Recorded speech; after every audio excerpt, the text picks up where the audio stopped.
Okay, so good evening, everyone, and welcome to the Resistance United family. We are on the 99%, and we have Lloyd de Jong, and tonight he's going to give us all the necessary evidence in a very orderly way to deal with all the confusion and the challenging that we are constantly dealing with.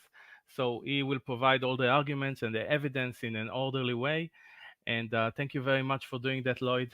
You have our absolute respect and appreciation. So if everything is ready on your side, you are welcome to begin. And he disappeared. I cannot see you, Lloyd. I hit the wrong button. I should be back now. Okay, so screen 2, I needed to change the setting and hit the wrong button. Okay, Yeah, but so I now I'm cannot see sharing my you. screen Ah, and I should be visible to all. So, good evening, we cannot everyone. see you, Lloyd. I My cannot see your beautiful face. my camera must Can be I get playing it. can I get a copy of this image afterwards, please? Okay, my camera is back on. It should be functioning. There, I see myself in the camera. Yeah, now we can see you. Okay, Thank you. So go ahead, please. so good evening, everyone. Well, good evening, everyone. Thank you for being here. Thank you for your time. As you know, for the last few weeks, for several weeks, I've been doing talks on Islam. I've been utilizing what is known as the books of fiqh. We would all typically know this as the books of the Islamic law, the Islamic sacred law known as the Sharia. I have provided at all times all of my links, my references, all my sources so that everyone could check them for themselves. So, yeah, what I would like for you to do is please download the sources that I've made available. I'm going to share this here. Okay, so what I have here is the list of the sources that I'm going to be using tonight. Right, this has been pinned into the chat. So this document, I've provided a PDF with all the show slides, which you can download from Dropbox, and you can follow along if you want or watch it later. This is the main Islamic law resource that I will be utilizing. This is the most popular one in the world today. I'm going to be using the Brill Encyclopedia of Islam. This is the index, volume 13. It acts like an index to the encyclopedia, but also has a dictionary, and I'm going to be using some other of these encyclopedia entries. And then I will be utilizing my OneNote link. This link has also been shared to everyone, and you will be able to follow along from here because I'll be utilizing one of my tabs here to go through the discussion from Islam's greatest scholar after Muhammad to go through the actual doctrine on lying. So briefly, I am Lloyd de Jong. I'm South African. I live in Poland. I spent nearly 11 years living in the Middle East. I spent more than half of that time working in national security. I worked to protect national borders, national critical infrastructure, people, and property from sabotage, malicious damage, as well as from attacks by groups like Al Qaeda, ISIS, and potentially the Iranian Revolutionary Guard Corps. So, one known as Quds Force, I believe. So I spent a lot of time assessing what could be done to protect Middle Eastern citizens and assets from attack. So I've traveled extensively throughout the Middle East. I've been to a number of places. I've had a wonderful time there. I did very well in terms of my career. So it should be noted that I do not hate Muslims, and this question has come up often, and I need to reiterate. This is not about hating Muslims. This is simply about discussing the facts of Islam. Unfortunately, when you discuss religion, people's identity is bound up with it, and unfortunately, people then feel slighted because you're discussing their ideology and their doctrine. However, there's a lot of confusion because Islam has a very detailed doctrine of deceit and lying. Just like Eskimos have, 20 or 30 or 50 words for snow, Islam has a number of words for lying and deception within its lexicon and within its doctrines. And we will be discussing some of that tonight. So my aim is not to offend people, but unfortunately, because it's controversial, there will be offense taken, and it's not that offense is sought to be given. Okay, so any questions before we begin? Any further comments before we begin, Harry? No, please go ahead. Okay, so I'm going to be doing I'm going to be going through various different sources. We're going to start with this PowerPoint slide. It's same as the PDFs that you have. All right, so the subtitle is Deceit, Ambiguity, Misdirection, and Lying as Integral Orthodox Teachings in Islam. Right, so first, to lay the groundwork, I'm going to show you why I'm utilizing this scholar and the works of this particular scholar. There are very good reasons for this. So I'm going to be referring to this book called the Ihya Ulum al-Din by Imam al-Ghazali. This man is regarded as the #1 scholar in Islam after Muhammad himself. He's Islam's greatest scholar in history, right? And we will be utilizing volume 3. I grabbed volume 2 because it had this review in it, but we'll be utilizing volume 3. It is available at archive.org. You can find volume 3. So we'll get to that as we go. So very briefly, The Revival of the Religious Sciences by Imam Ghazali can be described as a book that will never die. It contains a vital cognitive force that time cannot obliterate. As the Imam discusses Islamic rulings, beliefs, and character, blah, blah, blah, blah, blah, blah, what distinguishes this book from others is its strong spiritual influence on the reader. Strong spiritual influence, right? It is a comprehensive encyclopedia for all of a Muslim's religious affairs, including beliefs, acts of worship, dealings in character, as well as for individual and societal welfare. Abu Hamid al-Ghazali is a towering figure in Islam. His enormous influence can be summarized as the one who teaches only to help man to live a life in accordance with the sacred law. This is very important because the sacred law has morality that is inverted from what we would consider Western and Christian moral dealings. And he says here that he will help you understand the deeper meaning of the sacred law, and he has helped generations towards this end until today. Right, let's continue. This is a Wikipedia entry, Revival of the Religious Sciences. It is a classic introduction to the pious Muslims, the religious Muslims' way to Allah. It spans 40 volumes and deals with the principles and practices of Islam, and interestingly, it also shows you how to attain the higher stages of Sufism. We've discussed this extensively in the past. I'm not going to do that right now unless there's a question later. But let's have a look at the influence of this book and this scholar. This particular scholar states, it is perhaps the most influential work on ethics in Islamic history. So in terms of its ethical influence, it is the most influential ethical work in Islamic history. It became the most frequently read Islamic book after the Quran and the Hadith. So you will find this comment made ad nauseum when you browse the internet. So it is the most frequently read Islamic book after Quran and Hadith. It brings Orthodox, Sunni theology and Sufi mysticism together. Okay, fine and well. And this book was well received by Islamic scholars. Nawawi states, were the books of Islam all to be lost, excepting only the Ihya, it would suffice to replace them all. So, high praise indeed from Imam Nawawi. Another review from Mecca Books.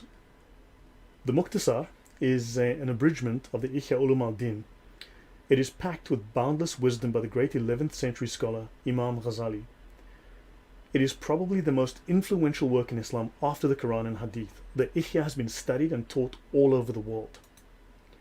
And again, from Sifatu Safwa, it tells us it is the most famous work of Imam Ghazali and one of the most famous and widespread Islamic books. And of course, let's take a quote. And it says, of course, a lie is permitted. And as Ghazali teaches us, of course a lie is permitted. And when is it permitted? Well, amongst others, if the truth would lead to another prohibited thing that is worse than lying, then it is permissible.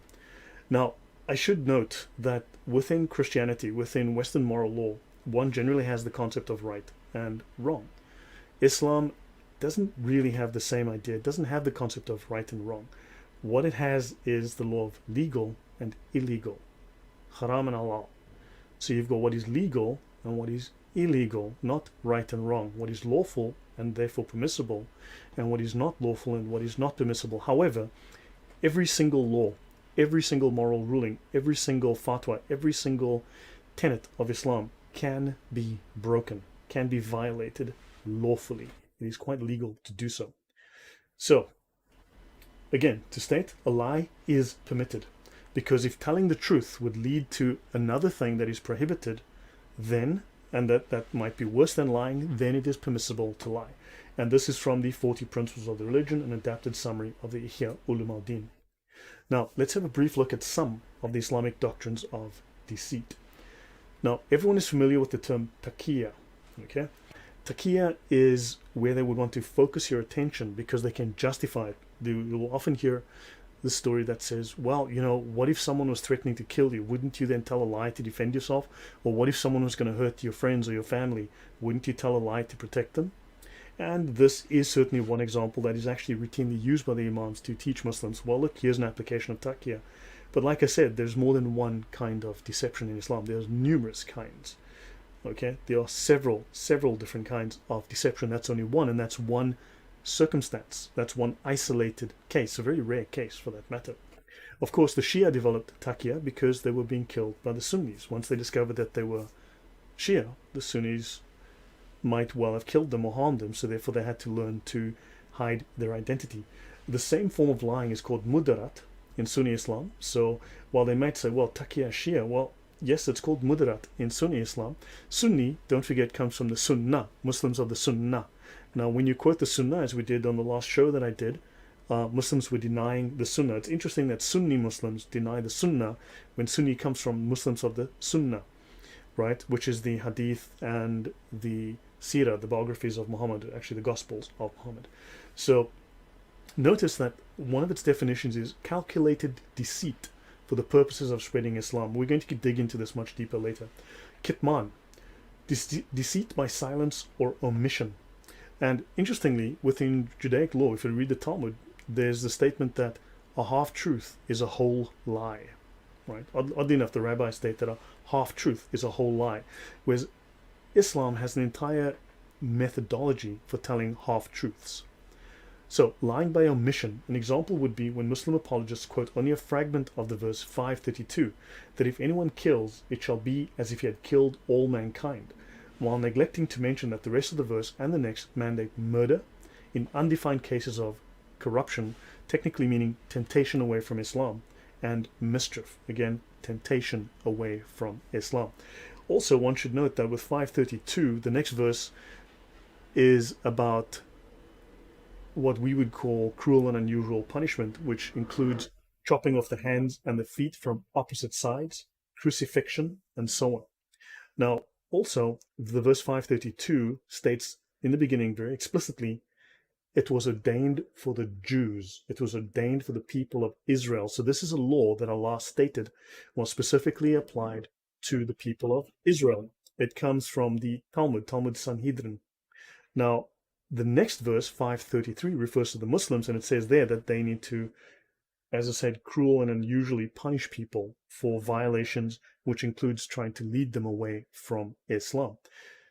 Now, of course, Islam has an entire doctrine dedicated to taking people away from their religions, which is called dawah.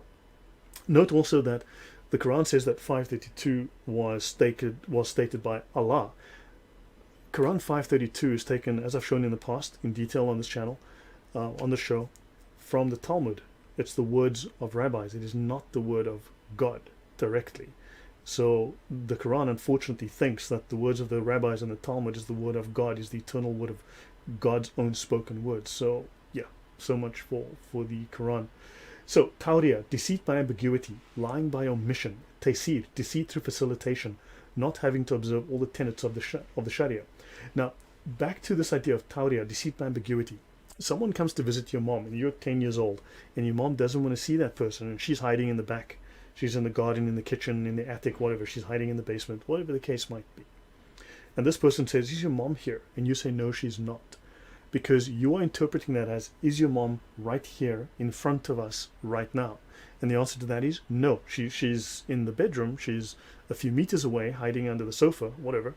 But you are now lying using this tawriya, this deceit by ambiguity. Right? So this is how they teach this. You have tasir and darura, deceit. So deceit through facilitation and darura, necessity. Right? These are often termed ease and necessity. In other words, you can violate any of the tenets of Islam if there's a perceived need. And I would call it a subjective perceived need. Then they speak of, so you can engage in something that is haram or forbidden. Then there's muruna, blending in, the temporary suspension of sharia, so that, for instance, migrants be moderate. And then, of course, the granddaddy of deception in Islam, the granddaddy of deceit within Islam, is called hiyal. This is something you've never heard of. Okay, it means it's legal trickery, right? Contortion, contrivance, device, subterfuge, legalistic trickery in Islamic jurisprudence. It allows the breaking of oaths, promises, contracts, and any and all Sharia law. So I'll continue. Let's talk about hiyal. Now I'm going to go into more detail on all these later, but let's talk about hiyal because this is the most important one. I'm going to utilize the Brill Encyclopedia of Islam, and when we look up hiyal, it falls under tactics, military tactics. And of course, here's the word harb next to tactics, and harb means war. So it's a tactic of war. So it's a method of warfare, propaganda, and deceit, subversion to defeat an enemy used during wartime. Well, since it's a standard practice, we can then infer, as we have shown in past shows, Islam is permanently at war with the rest of the world.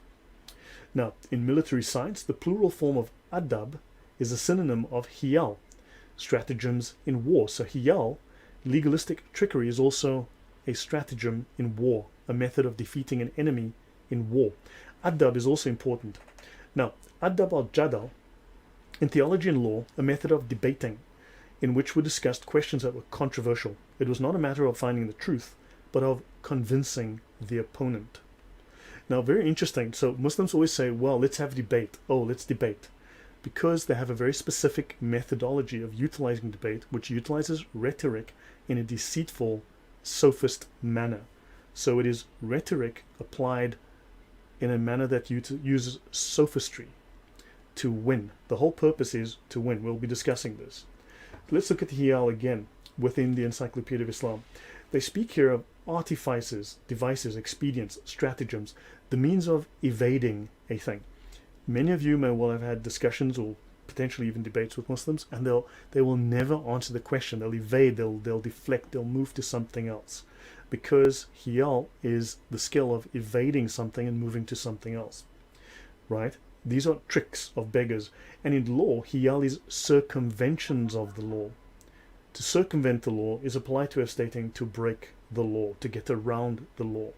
So technically you are following the letter of the law, but you're breaking the spirit of the law, or you're just violating the law outright.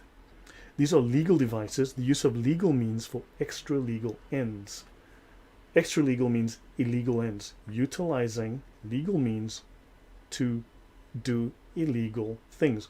Now, these notes here, 123b, 3159b, and 3511a, these are references in volume 1 of the encyclopedia. This here will be 3510b. So this tells you where you can get more information on these concepts within the other copies of the Encyclopedia of Islam. Now notice in military science, with the synonym maqaid, and adab is a technical term for stratagems of war. Now adab is their method of debate, but it's also their stratagems of war. So again, it is warfare for them. It is considered, and all is fair in love and war. Now, I need to mention something called jihad bil lisan, jihad of the tongue, also known as jihad by the word or jihad al-kalam, which might also be spelled with K, jihad al-kalam. Let's have a look at a longer treatise within the encyclopedia.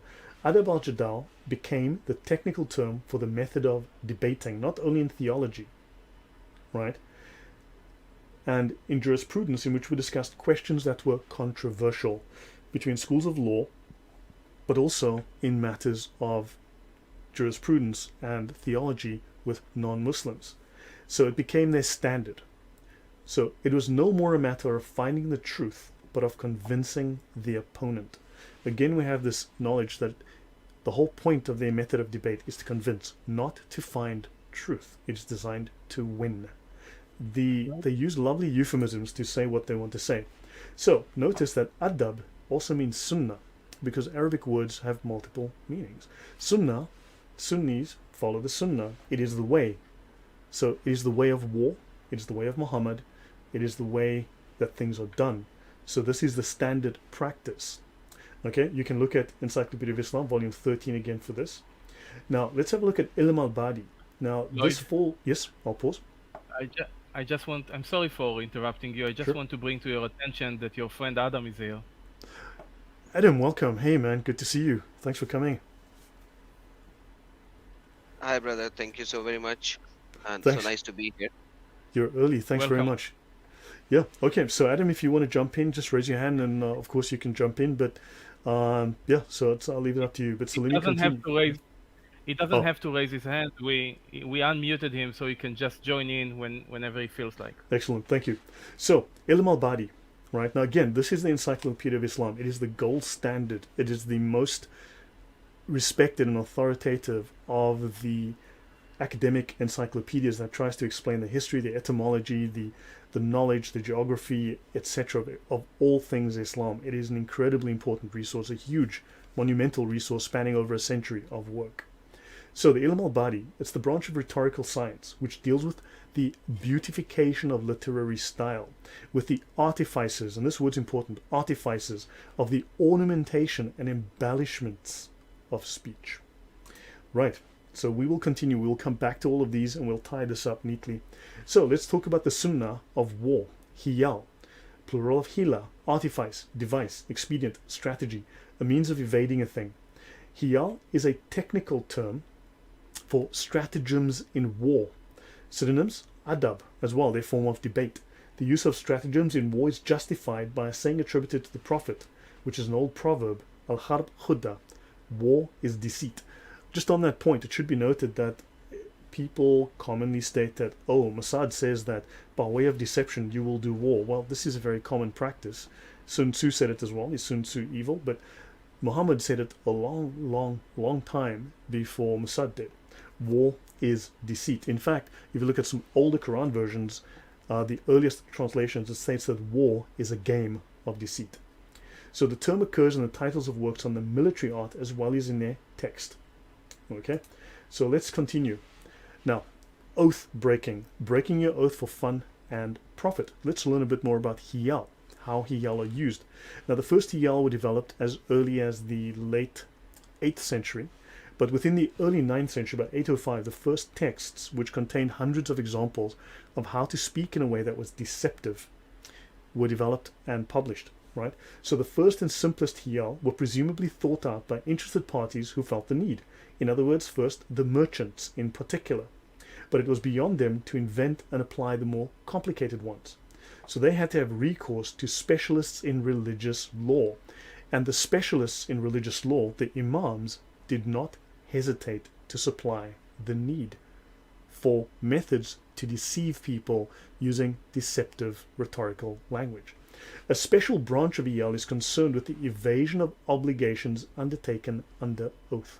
So Islam explicitly teaches how to break oaths, promises, contracts, and all laws. And we're going to tie this into the Sunnah as well. Now, oddly enough, when you go through the Encyclopedia of Islam, it brings up Machiavelli. So they speak of here these 9 degrees. Now, 9 degrees of Sufism, interesting. Degrees of Freemasonry, who knows? We'll get into that another time. But notice they speak here of Machiavellian tricks called hiyal to recruit new adherents and detach them from their religion. So understand, Islam, you're supposed to be crucified, have your hands and feet cut off from opposite side, killed or banished if you try to detach a Muslim from his religion. But they've developed Machiavellian tricks called hiyal to recruit adherents and detach them from their religion. That means you. Interestingly, okay, now let's look at dawah. We all hear about dawah, Muslims doing dawah. We would consider it evangelism, and they might utilize the term, but it doesn't mean what we think it means. So they speak here of a former caliph. This is, I think, in the 10th century, is said to have commissioned disputants and controversialists, jadaliyun, to carry on a parallel campaign by means of the pen. Now, we spoke earlier of jihad al-lisan. We also have jihad of the pen, and these controversialists, and again I will come as we go, I will show you exactly where this is important. But what you have is there were theological arguments with Muslims. There were also theological arguments with Christians, and of course, and other religious groups, and therefore they had to find ways to refute them, to defeat them. And so they developed dawah of the pen and dawah of the tongue to defeat these people, utilizing these sophist arguments. Now, this comes from Encyclopedia of Islam, Volume 2, page 170 in the book, and if you're reading a PDF reader, it'll show up as page 184. Now note, they wrote what's called eristic refutations, and we'll get into that. Now, propaganda within the Encyclopedia of Islam is called dawah. Notice, propaganda, dawah. Dawah is propaganda, not evangelism. It comes up as propaganda. Now notice, dawah is a call or an invitation to Islam, of course, but notice it says here propaganda. In fact, it's also listed as pretension, to pretend. In other words, to deceive. So dawah is a method of deception. Let's look into more depth as to what it actually tells us. So dawaganda. Let's look at the theocratic empire that dawah wants to build. They speak of the theocratic state based on monotheism, right? Islamic monotheism. And dawah has to attract the greatest possible number of people to this idea and then give power to their representatives, that would be the imams. And of course, they must utilize propaganda for this purpose. And propaganda for this purpose is called dawah. Right, so they must utilize propaganda. Now, I believe groups like the Nazis utilized warfare propaganda. The communists utilized propaganda. But of course, when Islam uses propaganda, they mean it in the nicest possible way, I'm sure, with no political connotations, because propaganda by dawah is not, I guess, one of the means of founding a new empire. And it does say that, yes, this propaganda, the dawah, is one of the means of founding a new empire. So they're not trying to convert you to Islam for the sake of showing you a new religious way. They want to build an empire and give power to their representatives. They speak of the Abbasid dawah, which was, strictly speaking, propaganda for the Prophet's family. Adam, do you want to say anything? Otherwise, you can jump in anytime. I'll just continue then. Yes, brother, please carry on. You are doing an awesome job already. So please be my guest. Thanks.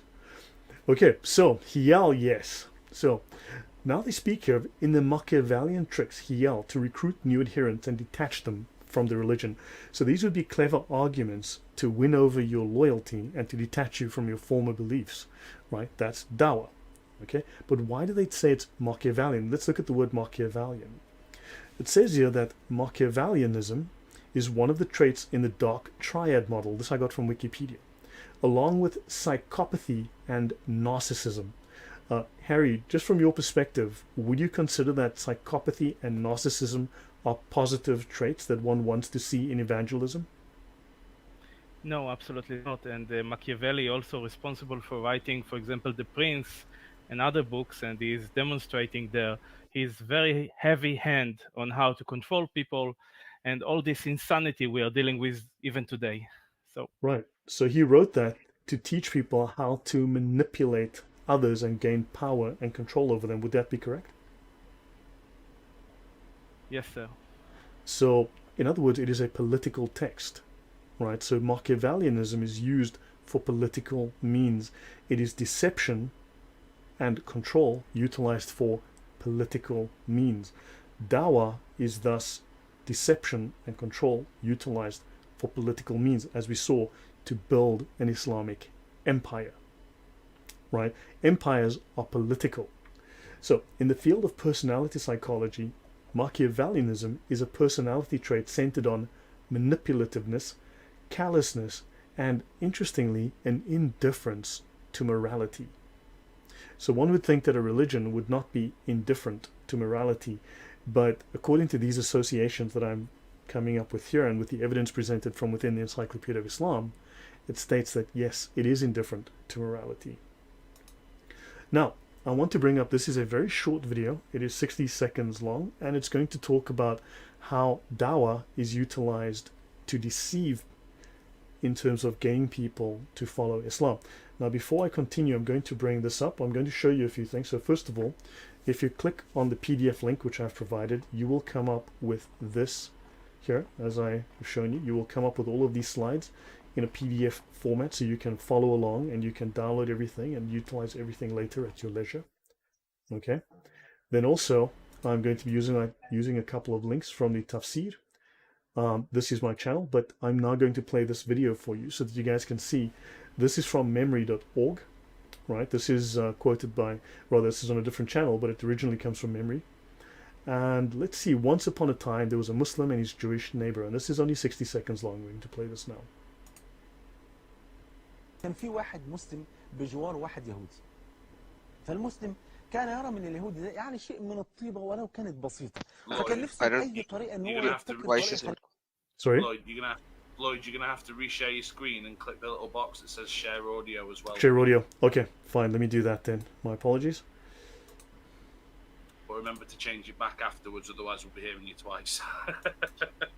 Okay, let me stop sharing. Share system audio. Okay, I'm going to do that now. So, well, actually, in this case, you don't actually have to hear the audio. You just need to read the text on the bottom, but I'll do this now again. واحد مسلم بجوار واحد يهودي. فالمسلم كان يرى من اليهودي ده يعني شيء من الطيبة ولو كانت بسيطة. فكان نفسه بأي طريقة إن هو يبتكر طريقة يخليه يسلم بيها. فراح كلمه وقال له يا فلان يعني أليس لك حاجة في الإسلام؟ أنت ما نفسكش تسلم؟ قال والله ما يمنعني من الإسلام إلا أني أحب شرب الخمر. أنا فعلا نفسي أسلم من زمان بس أنا الحاجة الوحيدة اللي منعاني إن أنا مدمن خمر. فالمسلم ابتكر له طريقة قال له خلاص أسلم واشرب الخمر براحتك. طبعا المسلم مش قصده كده طبعا. فقال له أسلم واشرب الخمر. قال له خلاص ماشي. فاليهودي قال أشهد أن لا إله إلا الله وأن محمدا رسول الله صلى الله عليه وسلم. فقال له المسلم الآن أصبحت مسلما فإن شربت الخمر طبقنا عليك حد الخمر وإن ارتدت عن دين الله قتلناك. فثبت الرجل على دينه ولم يشرب الخمر أبدا بعد ذلك. ودي كانت حيلة جميلة من هذا المسلم. And there you go. Let me just pause my screen again, stop sharing, and then I will... Couldn't hear it anyway, Lloyd. You're all right, buddy. Okay, that's fine. Okay, so I trust you were able to read the text. Oh, yes. Right. So there you could see that they were finding it amusing how they deceived someone utilizing dawah. They lied to a Jewish man that he could drink alcohol after his conversion, and then when he converted by saying the Shahada, of course, suddenly they told him, well, if you leave Islam, we will kill you, and you cannot drink Islam, or you cannot drink in Islam, you're no longer allowed to touch alcohol, or we will punish you according to the Sharia law. So this is an example of an imam on television gloating over how they deceived someone. This is not ethical, this is not moral, and this tells us that there is no, at least it doesn't follow Western moral standards, and there is no attachment to what we would consider moral behavior. Is that clear? Any questions? Harry, your thoughts on that? I can't ignore his very beautiful and nice smile. I think that's all I care about in this video. I see no problem here. Okay.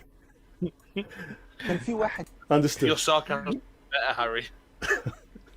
Yeah, I may add a few things over here because now I think it's the right time. Islam talks about jihad. The jihad, the meaning of jihad is struggle.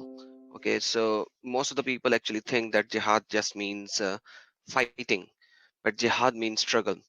And Muhammad describes in multiple sunnah that there are three types of jihad.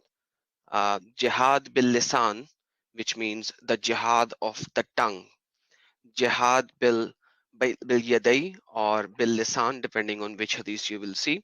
Bil shamshir is like the sword or the hand. And jihad bin nafs, the struggle of your inner self or spirit.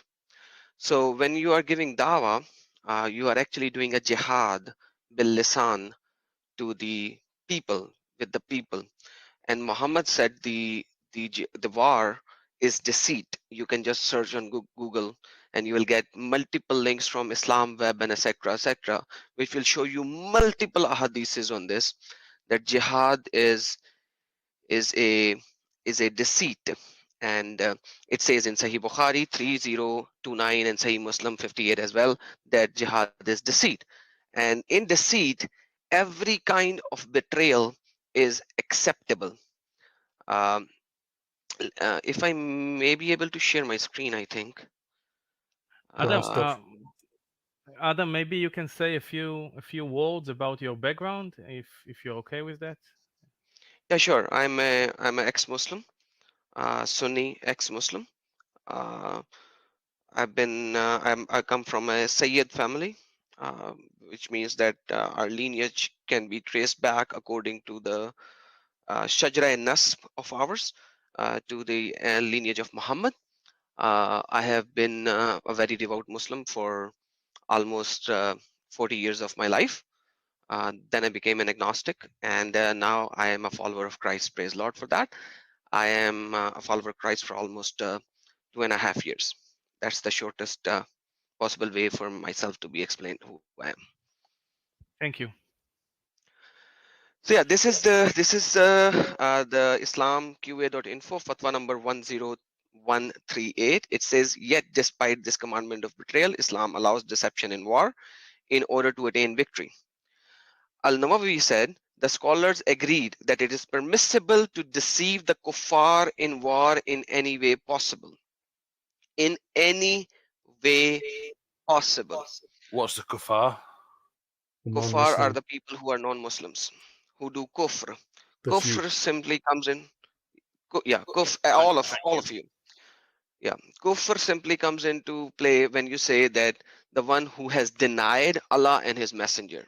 The simplest answer is the one who denies Allah and Messenger. He's a kafir, and the kafir comes from kufr. Kuffar is the plural of kafir. Okay, except if that would mean breaking the terms of treaty or trust, in which case it is not permissible. Once again, we will see that it is also permissible in those kind of things. So then it goes into giving you multiple hadiths where multiple times Muhammad had during his time as well, and later on rejected or deceived the people. So that's the reality, guys. It's that's how it is, brother. And I don't even know Wow. how to unshare my screen. How do I unshare my screen? Can somebody guide me on that? Click the This is my share first screen time on button again. Telegram. Bottom Okay, left, in the middle, in the yeah. stop sharing. All right, thank you. Right. Yeah, thanks. I didn't even know that, Adam. That was news to me as well. That quote was new to me. Wow.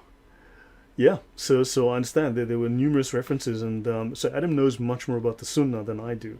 Far more knowledgeable of the Sunnah. I know the Sharia very well, but Adam ties it into the Sunnah in a way that would take me years to learn, or take me hours and hours of research to do. So he knows it very well, and he can show you the one-to-one correlation from Quran and Sunnah to the Sharia, to the Islamic law. So yeah, so back to Machiavellian, right? And jump in anytime you find that you have something to say, please, Adam. And thanks for that. So Machiavellian is using clever but dishonest methods that deceive people so that you can win power or control, right? And here we've got sly and devious, calculating, crafty, cunning, calculating. Okay, so those are words that are related to the concept of being Machiavellian. Let's continue. Now, for instance, Islam would allow what we would call permissible war crimes. So this is Sahih Muslim, book 32, Hadith 3, also known as Hadith 1731a, also known book 19, Hadith 4294, related to Quran verse 929. Now notice here how they speak about breaking an oath. This is an example of that. So when you lay siege to a fort and the besieged appeal to you for protection in the name of Allah and His Prophet, do not accord them the guarantee of Allah and His Prophet. Do not promise that, yes, on the name of Allah and Muhammad, I guarantee you safety, you can surrender in peace. They say, do not do this. Accord them your own guarantee and the guarantee of your companions. It is a lesser sin that the security given, the promise that you make to these people that they can surrender safely, it is a lesser sin that the security given by you or your companions be disregarded than that the security granted in the name of Allah and His Prophet be violated. When you besiege a fort and the besieged want you to let them out in accordance with Allah's command, do not let them come out in accordance with Allah's command, but do so at your own command. For you do not know whether or not you will be able to carry out Allah's behest with regards to them. So even though Allah has issued a statement saying that if they surrender, allow them to surrender and let them go in peace, unfortunately, as Adam said, the Sharia makes it very plain that you need to do a calculation, and if you decide that these people could go across the border and then come back and fight you again, or if they have information that is potentially harmful to you, and they will tell that to your enemies, which will then reveal your military disposition, location, strengths, weaknesses, then you're entitled to kill them. And therefore, you need to make the promise and then kill them. And therefore, it's better if you just give them your own promise and not the promise of Allah. Because you might need to break your oath. In other words, they're setting you up here to break your oaths. So you cannot trust an oath, and therefore it is permissible in Islam to commit war crimes and commit murder of people who have surrendered within the Sunnah. Any comment from you, Adam? Yes, brother. Sorry, please. Alex, yeah? Ask a question, if I may, Lloyd. Go ahead. So, what would Muslims class as war? I mean, anything against anybody else? Or war is permanently established until the day of the return of, until the day of the day of the resurrection. So war is permanently established until the end times when Muhammad comes back. So war is permanently established. Islam is permanently at war with you because you have failed to accept Islam. You have failed to accept Allah. You have failed to pray like Muhammad, and therefore they're at war with you. Oh, I've not failed. I've just been quite lucky. No one's tried to convert me yet. Yeah, Adam, you're going to say? Let me answer this question in fullness as well, and then I will go to the oath because this is a very interesting question, and I think you guys can see my screen now. You don't have to go far. You will go to Sahih Muslim, and you will go to chapter number 1, which is called Kitabul Iman. Iman means faith. The first book, faith. What is the faith of the Muslimin? The faith of the Muslimin is described in chapter number 8, and it says, the chapter, the command to fight the people until they say La ilaha illallah. So basically, this is the name of the chapter. Imagine what will come in the chapter, that you have been commanded to fight all these believers until they say La ilaha illallah, there is no God but Allah, and Muhammad Rasulullah, and Muhammad is the prophet of Allah. So until they say that, they have been commanded to fight all these people. So when will this command over of the fight? When all the people of the world are Muslims. They accept La ilaha illallah Muhammad Rasulullah. This is the book of faith. And by the way, this is the first time in any Sahih Hadith the Shahada, the Kalama of Shahada has been mentioned. Not before that. You will not find it before these Sahih Muslim Hadith. And it says, Muhammad is saying that I have been commanded to fight against the people so long as they do not declare that there is no God but Allah, and who profess it, then his protection of himself and his property is guaranteed on Muhammad's behalf. Otherwise, it is not. So otherwise, your life and your money or your wealth or your possessions. So this is even better, 21b. And when they do it, then their blood and riches are guaranteed protection on my behalf. Okay. Otherwise, it is not. So that's the basic fact.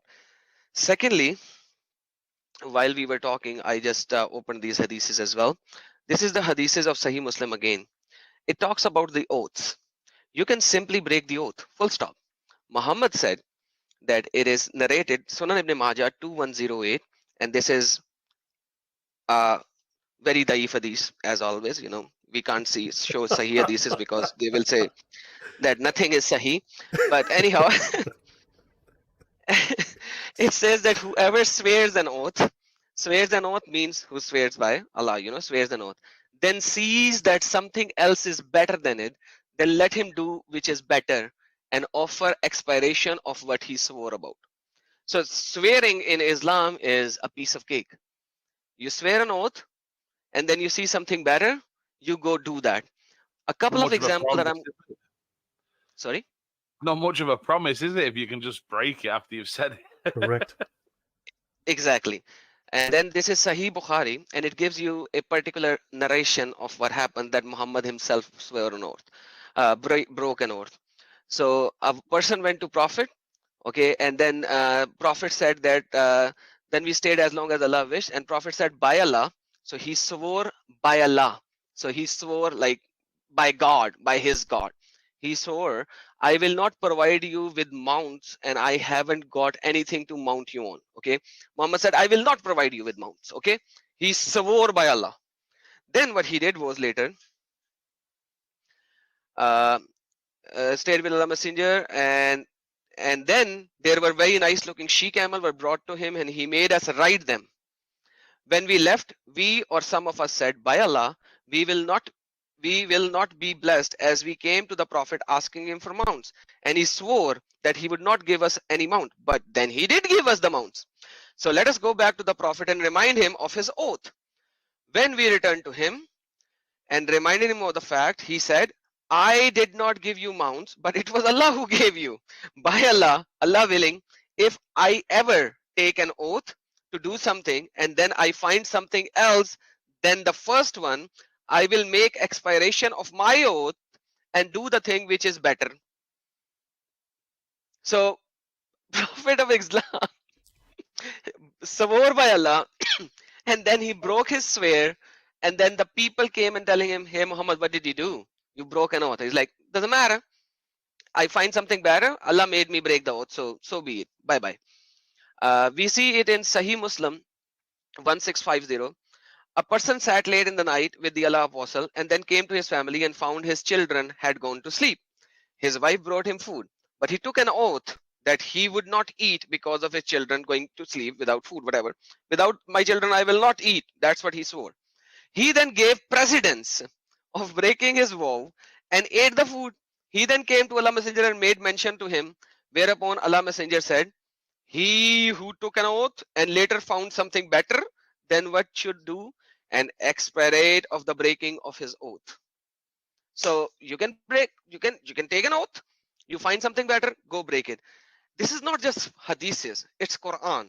Quran says in Surah Al-Ma'idah, chapter number 5, verse number 89, Allah will not call you to account for your thoughtless oaths. What are thoughtless oaths? You need to realize this fact. What oath is a thoughtless oath, or what oath is not a very significant oath? Right? Oaths, by So definition, basically, are critically important.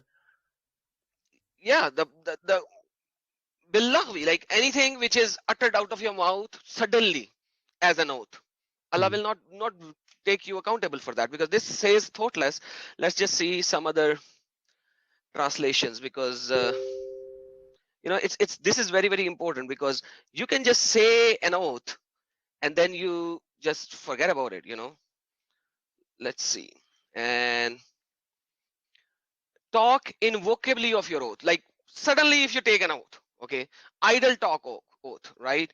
What is not countable from among your oath, like whatever, like unintentional in your oath.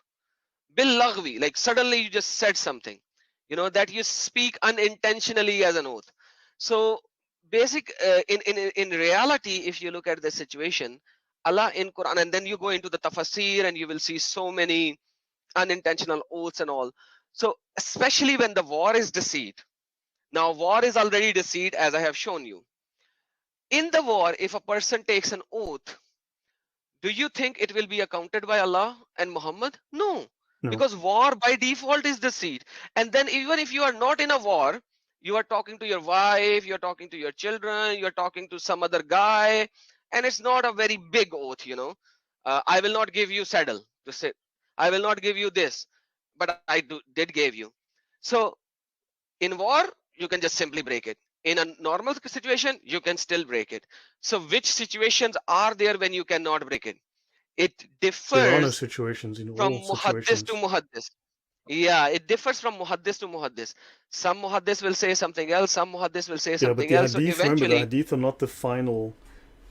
Hadith are not final. What's final is the Sharia, and that's where it's final. And the exactly. Sharia states you can break anything at any time for any reason. So. Thank you so very much, brother. There No, you go. thank you. That was interesting. I didn't know some of what you showed me there as well. So yeah, I'll continue, and we'll come back to show how these hadiths became the Islamic law, which became the ijma, which became the Lloyd, yes. Yeah, I just want to bring to your attention that we have one question. I don't know if you like to take it now or not. Well, let's have a listen. If it's not relevant, then we'll take it we'll return to it at the end if it's relevant now. So let's give them a chance. Of course. So you decide. Yeah. Magic After Dark. Please go ahead. Yeah, good evening. Pleasure to have you guys here. Evening. You may come back to this at the end because I may be wrong, and I apologize if I am wrong.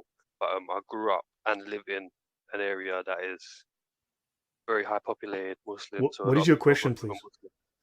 Yeah. So when I learned that a Muslim woman can only marry a Muslim man, and a Muslim man can marry any woman as long as he has permission from his wife, and he can marry multiple wives as long as he has permission from his first wife. So I was wondering, are there any oaths involved in marriage, in a Muslim marriage? Yes, we will cover one or two of those, and yes, there are. But a man is allowed to lie to his wife. It's legal. A man is allowed to lie to his wife, and in fact, the wife technically can lie to her husband as well. We'll get into that. I will show one or two examples as we go through this. I will certainly show you that. Thank you. Appreciate that. Okay. All right. Just to add to that point, you are not supposed to ask permission from your wife to marry another wife, because that's the command of Allah. It says in Surah Al-Baqarah, and marry 2 or 3 or 4. Allah starts with 2, and then he says that if you are not sound enough to marry, then have 1. So this is, you need to realize, you don't need to ask your first wife. That is a newer invention of certain parts of the world. In the Islamic countries, it is not required according to the Sunnah and the Quran and the Tafsir. So that's something to note as well. All right. Okay. Yeah. Thank you. So I'm going to be continuing on the basis of what the academics. Now, these academics are not just Orientalists. These are not just Western academics, Western scholars, Western professors who are writing this. The Encyclopedia of Islam is a collaboration with some of the very best Islamic scholars and universities in the world. So we're going to show that there is a very strong confluence. In fact, there's a parallel between what is in the Quran, in the Sunnah, as we've just seen, as well as what academia is stating is how to deal with and understand these things. So, a small entry from Encyclopedia of Islam, Volume 10. They speak of the Jadaliyah, which is derived from the Arabic, which is Jadal, meaning controversy. Now, it says that controversy means dialectic. Now, dialectic is a method of finding the truth. Now, they speak of the dialectical method is a discourse between 2 or more people holding differing points of view about a subject, but wishing to establish the truth through reasoned argumentation. However, what is interesting, they drop in this little note here. This is contrasted with eristic, which refers to an argument that aims to successfully dispute another's argument rather than searching for truth. So very interesting that they drop this in, because again, this is about disputation, which will allow them to win, not to find truth, not to find what is the actual facts of the matter, but how do we win? How do we persuade, convince? So, in the original Republic by Plato, he makes a distinction between dialectic and eristic. As he states, the former, dialectic, is an argument made in good faith with the goal of apprehending or finding the truth, whereas eristic is argument as performance with the goal of tearing down one's opponent. Now, Harry, remember the discussion that we had with Zubaydah al-Arabiya and this other strange guy, what was his name? Hans Gruber. Do you think they were looking at dialectic or eristic? Was that performance looking to tear me down? Yes, the latter. Right. So understand that Islam clearly falls on the side of this performance, this emotional performance designed to win. So let's have a look further at eristic versus dialectic. Plato said the eristic style did not constitute a method of argument. And of course, they're not presenting evidence. They're not showing you citations, references, facts, things that can be verified. Because to argue eristically is to consciously use fallacious arguments. That's from Wikipedia and their entry on eristic. The philosopher Schopenhauer considers that only logic pursues truth. For him, dialectic, sophistry, and eristic have no objective truth, only the appearance of it. So it is sophist. He believed that they do not seek truth, but victory.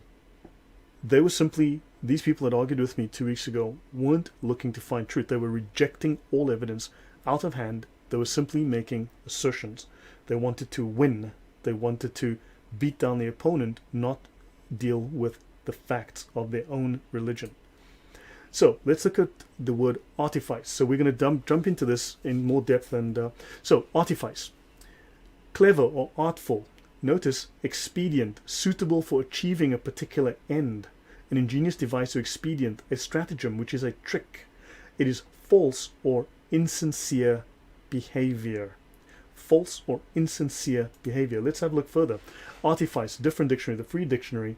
Deception or trickery, right? Contrived, made up to achieve an end, especially by deceiving. A stratagem.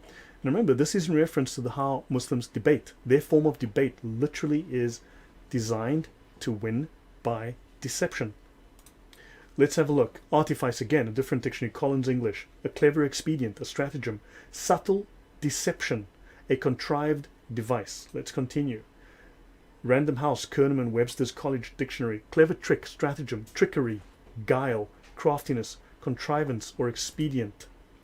Let's look at the dictionary.com. A clever trick or stratagem, cunning, crafty, trickery, guile, cunning, contrivance, subterfuge, deception, deceit, duplicity. Are we determining that this is all about lying and deception rather than honesty, rather than trying to find truth? Because all of these meanings more than hint, they explicitly state this is about lying and deceiving. Let's have a look. Artifice, Cambridge Dictionary, a clever trick or something intended to deceive. Let's look at their related words and phrases. They have lies, lying and hypocrisy. And not my words, there's a crock of shit. A pack of lies, bad faith, falsification, fiction, to stretch the truth, weasel words, whopper, to perjure, that is to lie under oath, myth. So these are the dictionary definitions for what the Encyclopedia of Islam, the gold standard in Islamic academic knowledge, says that Islamic truth, right, that Islamic debate utilizes falsehood to win. So this is the book we're dealing with, Revival of Religious Learnings, Imam Ghazali's Ihya Ulum al-Din. So go to archive.org to get the 4 volumes, and volume 3 has the Islamic Doctrine on Lying. About the book. It says here, Imam Abu Hamid al-Ghazali is unquestionably the greatest theologian of Islam. So they're very bold about it. So now we've established the bona fides of his book, of his work. Let's look at the man himself. Now, this is taken from a slide where I discuss abrogation in Islam, which is how older verses in Islam are cancelled by newer verses, right, from the Quran, and the same with the Hadith. And where the scholars actually discuss how abrogation, that Allah was forced to abrogate various Quran verses because Muhammad made errors in his understanding of the Quran. But notice what they say here, that Ghazali is he's highly acclaimed by his contemporaries, and he was the only Muslim in history to be called the Hujjat al-Islam, which translates variously as Islam's foremost authority, but most explicitly means he is the proof of the religion. He is the proof of Islam, its decisive argument, his most known surname. He was a mujaddid, a renewer of the faith, and according to prophetic hadith by Muhammad himself, a mujaddid appears once every 100 years to restore the faith of the ummah. And so he is the proof of Islam. He was able to prove all of the people that they were debating with wrong, utilizing the most profound arguments based on his incredible, profound understanding of Islamic theology and Islamic law. He apparently has never lost an argument. He was considered a genius. Notice that it says here, he refuted the philosophy of Ibn Sina and demonstrated that Aristotelian ethics is incompatible with Islamic ethics. So Aristotle was, of course, someone who liked logic, and he stated that Islamic ethics and Aristotelian ethics don't mix and match. So I'm not going to go into further detail on that.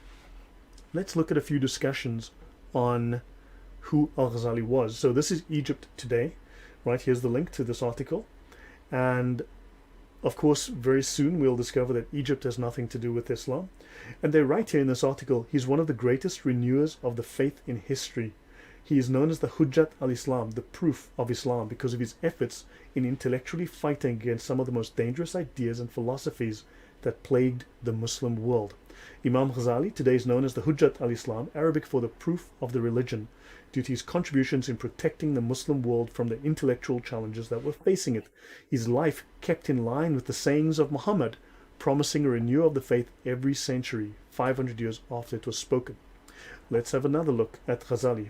He's arguably the greatest scholar and thinker in Muslim history, theologian, logician, jurist, and mystic, meaning Sufi. His celebrated works exercised a profound influence on Muslim intellectual history and earned him the title of Hujjat, the proof of Islam. His ideas contributed towards shaping Sunni ideology. He was a Muslim saint, a saint. He became one of the most famous scholarly authorities in the whole Islamic world. Let's have a look at this book, The Revival of Islam. He is the foremost Islamic scholar and mystic of the medieval period. Stanford Encyclopedia of Philosophy. He's one of the most prominent and influential philosophers, theologians, jurists, and mystics of Sunni Islam.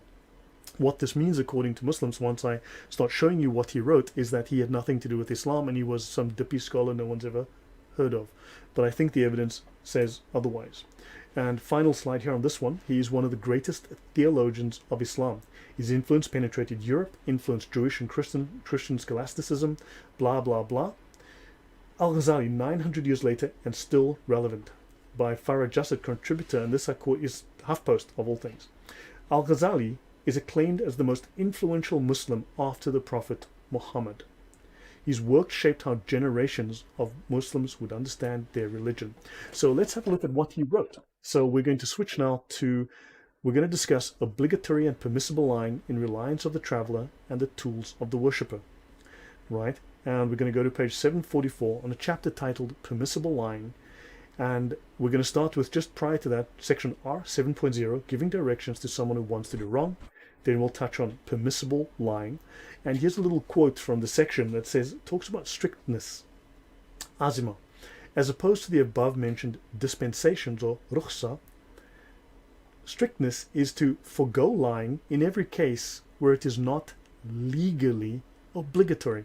So if you're being a strict Muslim, don't lie unless it is legally obligatory. But of course they mention rukhsa, which is dispensation, which is where you're not being strict. In other words, you can lie under these doctrinal conditions even when it is not legally obligatory. Now, which religion do we know of, except Islam, that teaches that it is obligatory, legally obligatory, to lie? Understand? So this is what is in Islamic law. So, and then I'll mention one last thing before I switch to the reliance. They speak here of, in book 019.0, Justice, in the book of Justice, they mention here examples of breaking oaths. If one swears, I will not eat this wheat, but then you make it into flour or bread and then you eat it, you haven't broken your oath. You've still eaten the wheat, but you see, you didn't eat it as wheat. So therefore you didn't break it, but you ate all of it. There's nothing left, but you didn't break your oath because you didn't eat the wheat. That is semantics. That is dishonesty. Let's look at 019.5. When a person's swearing an oath, and this is the Islamic law, the Islamic sacred law, when a person swearing an oath about something in the future, affirming or denying that it will occur, includes the expression inshallah, if Allah wills, and this is a very popular saying, inshallah, before finishing the oath is not broken in any event if he intends to provide for exceptions.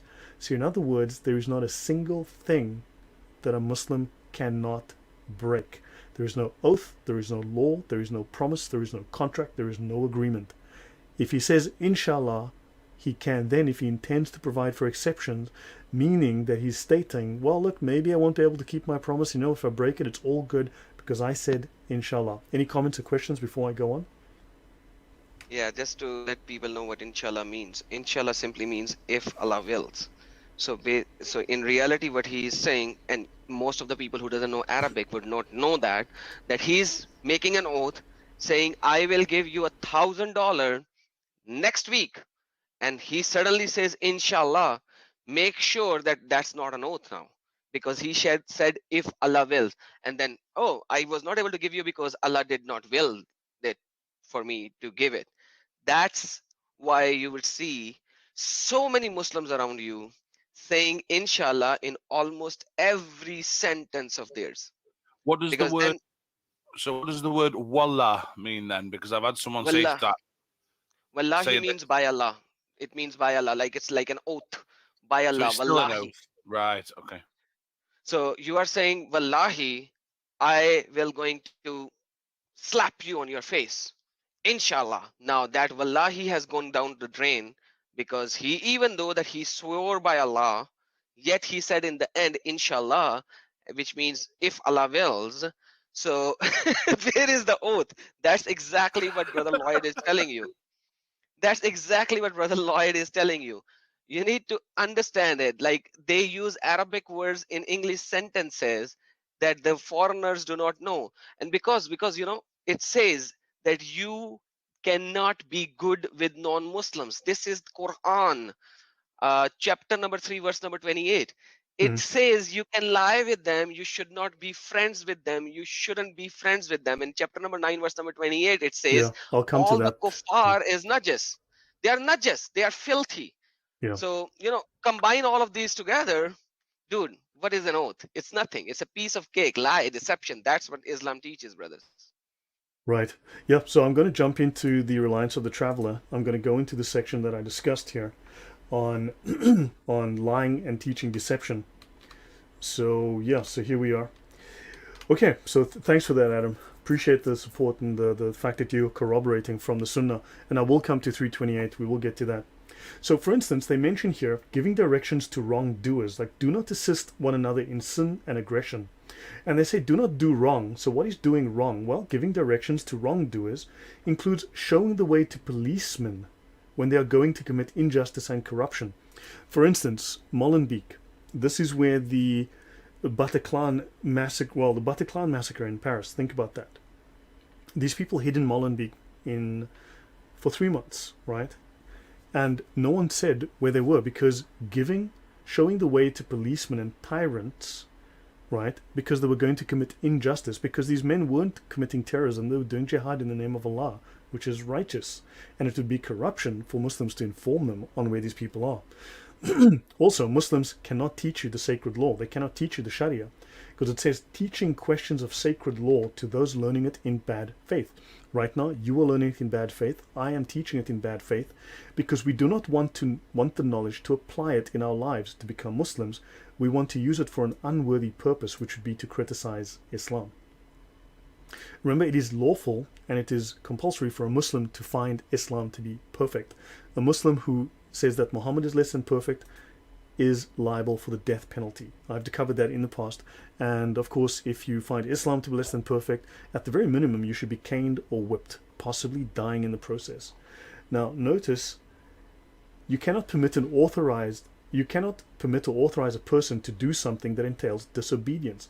And acceptance of disobedience is itself disobedience. I am doing something that entails disobedience to Islam, because the Sharia applies not only to Muslims, it applies to non-Muslims equally. It must be applied to them. So now there's a chapter, R8.0, called lying. Okay.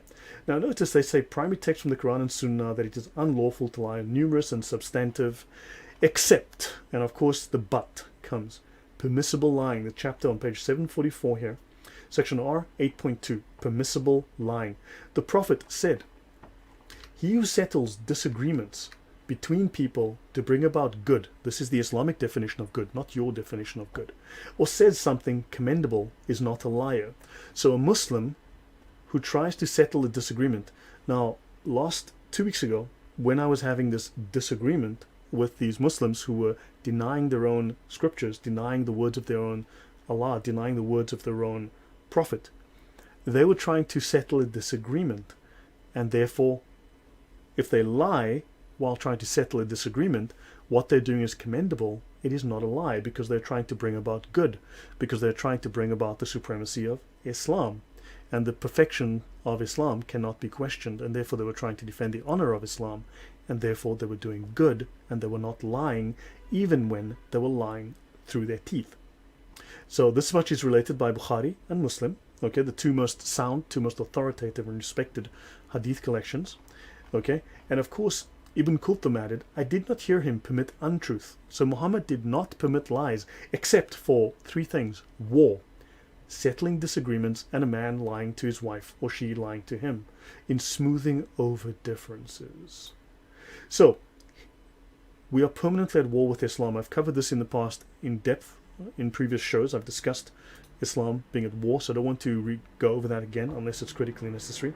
And settling disagreements. So would we disagree with Muslims? Of course we would. Do they disagree with us? Of course they do.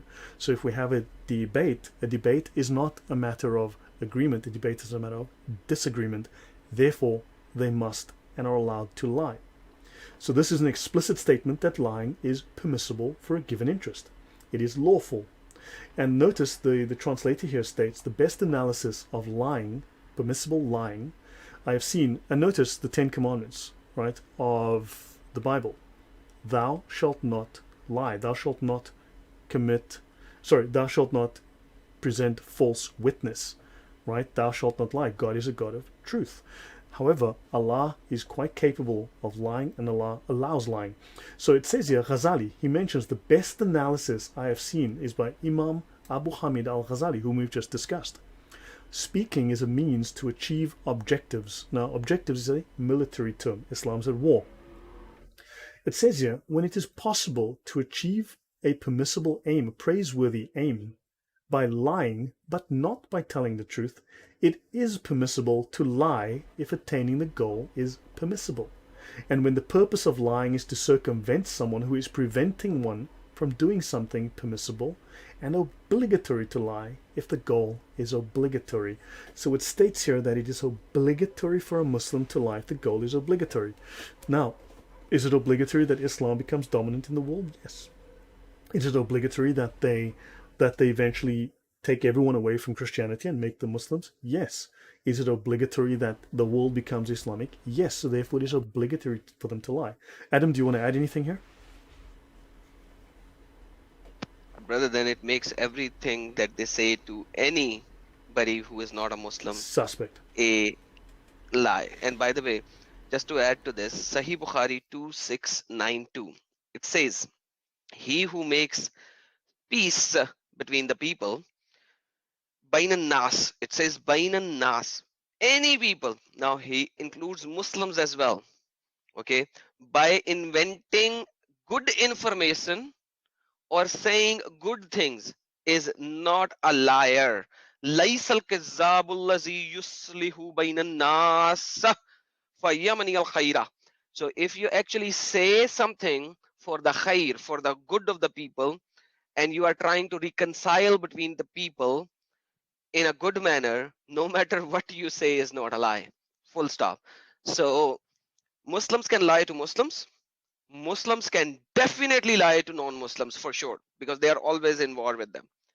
And that's the reality of Islamic lie, brothers and sisters. Right, no, thank you. Yeah, so that's for settling a disagreement, for making peace, for smoothing over differences. They're allowed to lie. In fact, they're required. Notice it states here, it is not unlawful to lie when any of these aims can only be attained through lying. It is religiously, though, they do say, more precautionary to employ words that give a misleading impression. Harry, well, what is a misleading impression? Would that be a deception or a subterfuge or a lie? Yes, I actually would like to ask a question, if I may. Sure. It's for Adam. In your 40 years as a Muslim, did you actually practice lying as part of your religion? Brother, I've been giving dawah. I have been living inside the mosques for extended amount of days and going to house. What do you think? I hope I answered the question. Yeah. Unfortunately, yes. Yeah, let's go on. So remember, this is the most popular Islamic law manual in the world.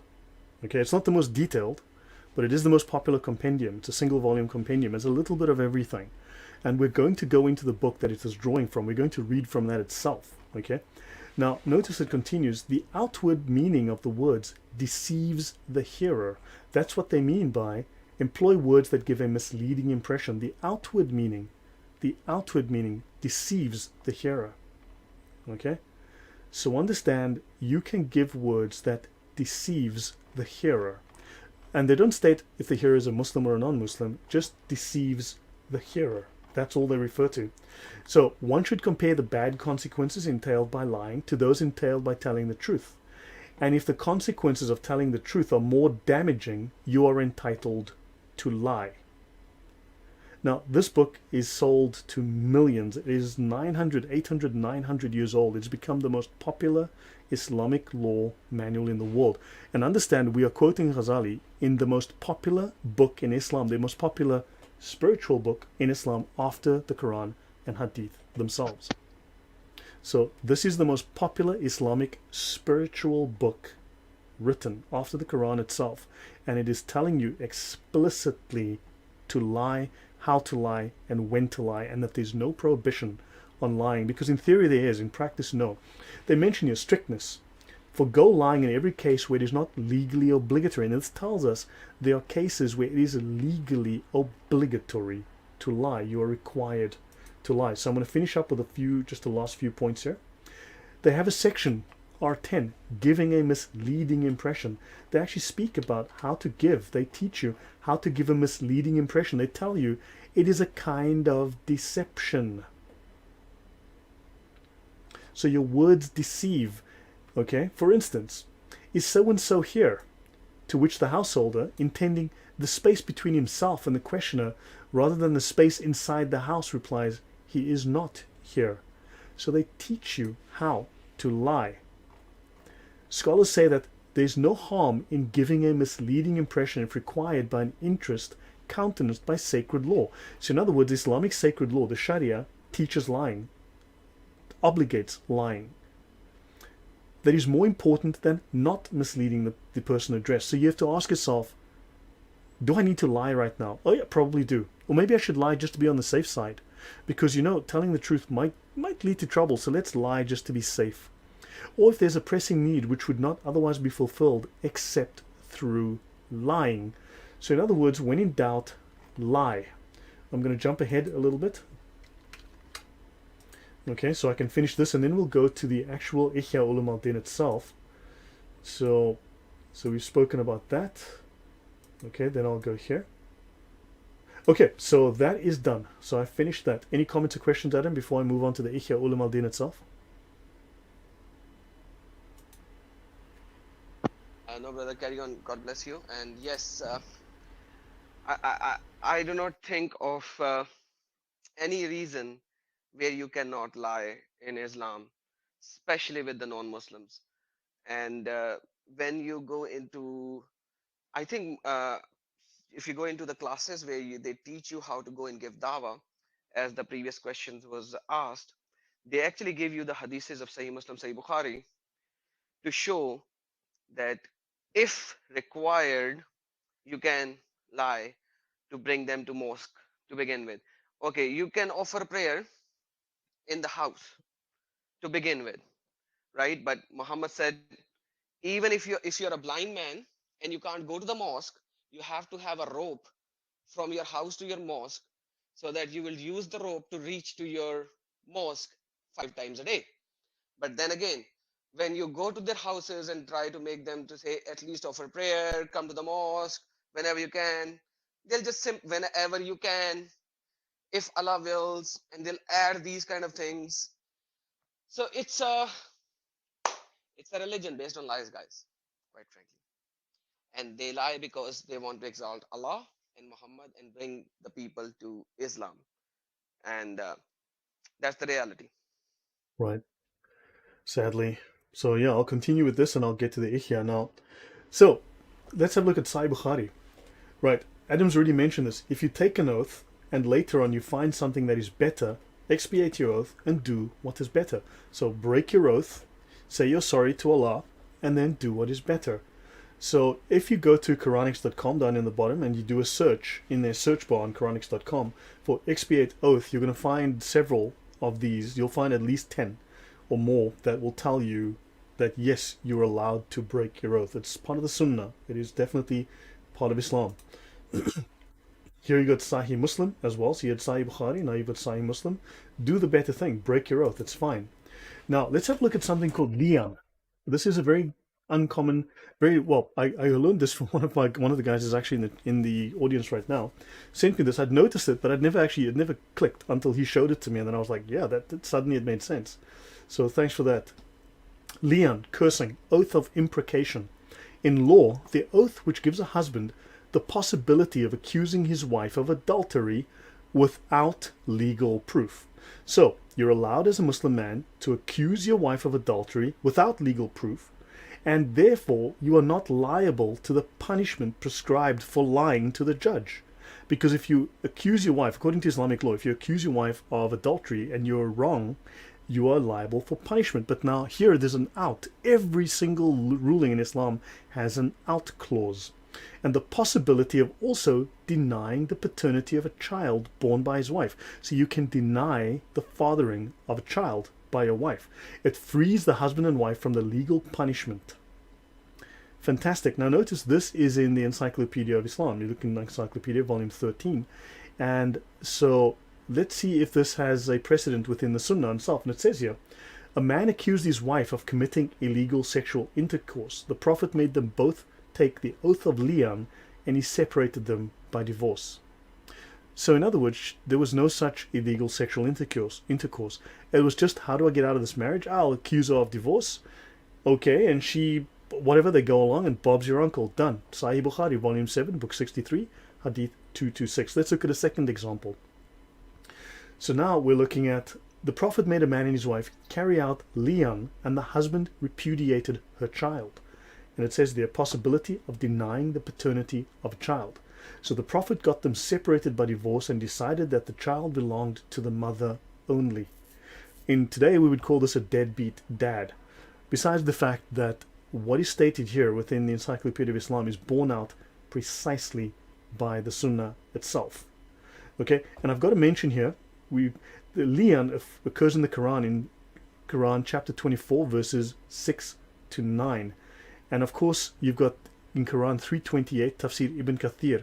I will go to that now, Tafsir Ibn Kathir, just to mention that, because Adam mentioned it earlier.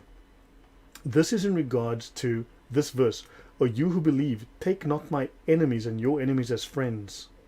Right? Do not take the Christians and the Jews, because the verse states, you who believe, you who are Muslims, do not take Christians and Jews as friends, because if you become their friend, you are one of them, and you then become an enemy of the Muslims. And this is Tafsir Ibn Kathir. He's now providing exegesis of that verse. O you who believe, take not the Jews and the Christians as friends. I wonder who he's talking about, Jews and Christians. Who knows who he could be talking about. They are the friends of each other. Okay, and then he says, notice it says here, Al-Bukhari recorded that Abu Darda said, we smile in the face of some people, although our hearts curse them. Al-Bukhari said that Al-Hasan said, the taqiyya is allowed until the day of resurrection. So understand, we spoke of taqiyya earlier, and the Muslims will tell you it's a Shia concept. Sunni Muslims do not use the term mudarat. It barely comes up. I struggle to find it. They utilize the term taqiyya as well. It's common parlance within Sunni Islam. And in fact, here it's by one of the greatest exegetes of Islam, one of the greatest scholars of Islam, that taqiyya is allowed until the day of resurrection. In other words, deception is allowed until the end of time. There is no time limit. So it is always permissible according to this. And I want to bring up one thing I've got here. Asrar. This is the tafsir of Quran 68:1. I'm not going to go into depth on this, but this is something worth noting when they speak of, and we've spoken of it before, the Sufis. But the Pir of the Tariqah, that's the Sufi school, and the head of the Sufi school, the elder, Pir is the elder, says, "O Allah, no matter how sinful we are, you are forgiving. No matter how ugly our deeds, you are the concealer." So no matter how ugly your deeds, you are the concealer. And we're going to see this later on. This will play out again later. And it says here that Allah will pass over our disloyal acts.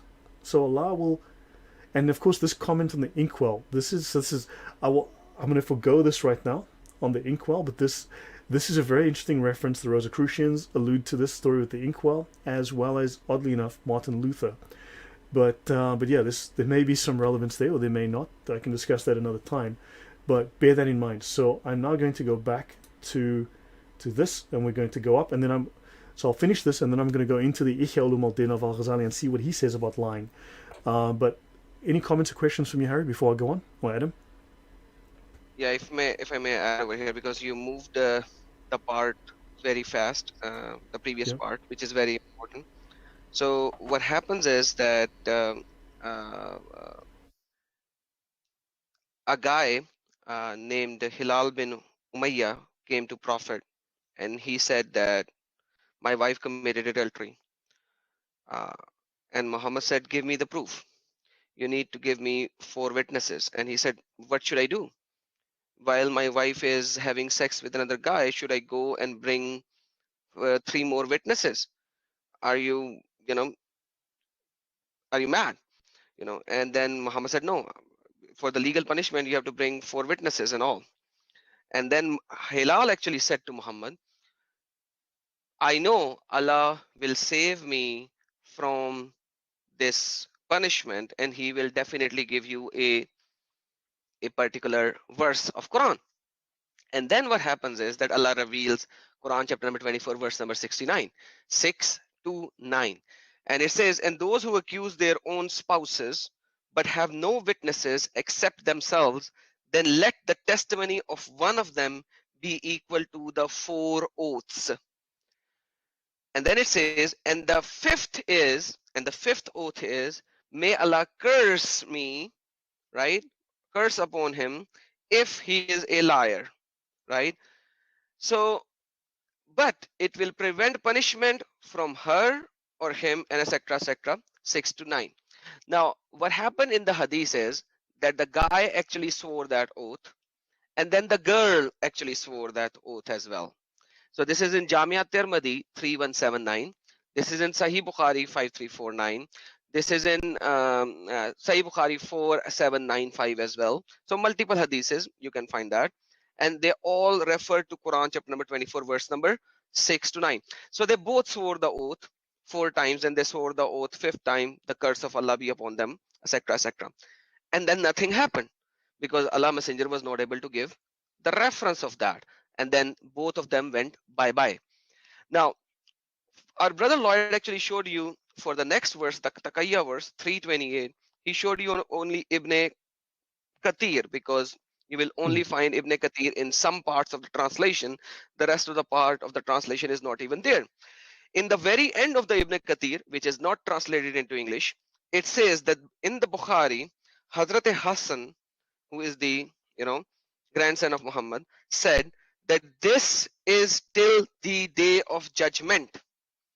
That this taqiyya is till the day of judgment.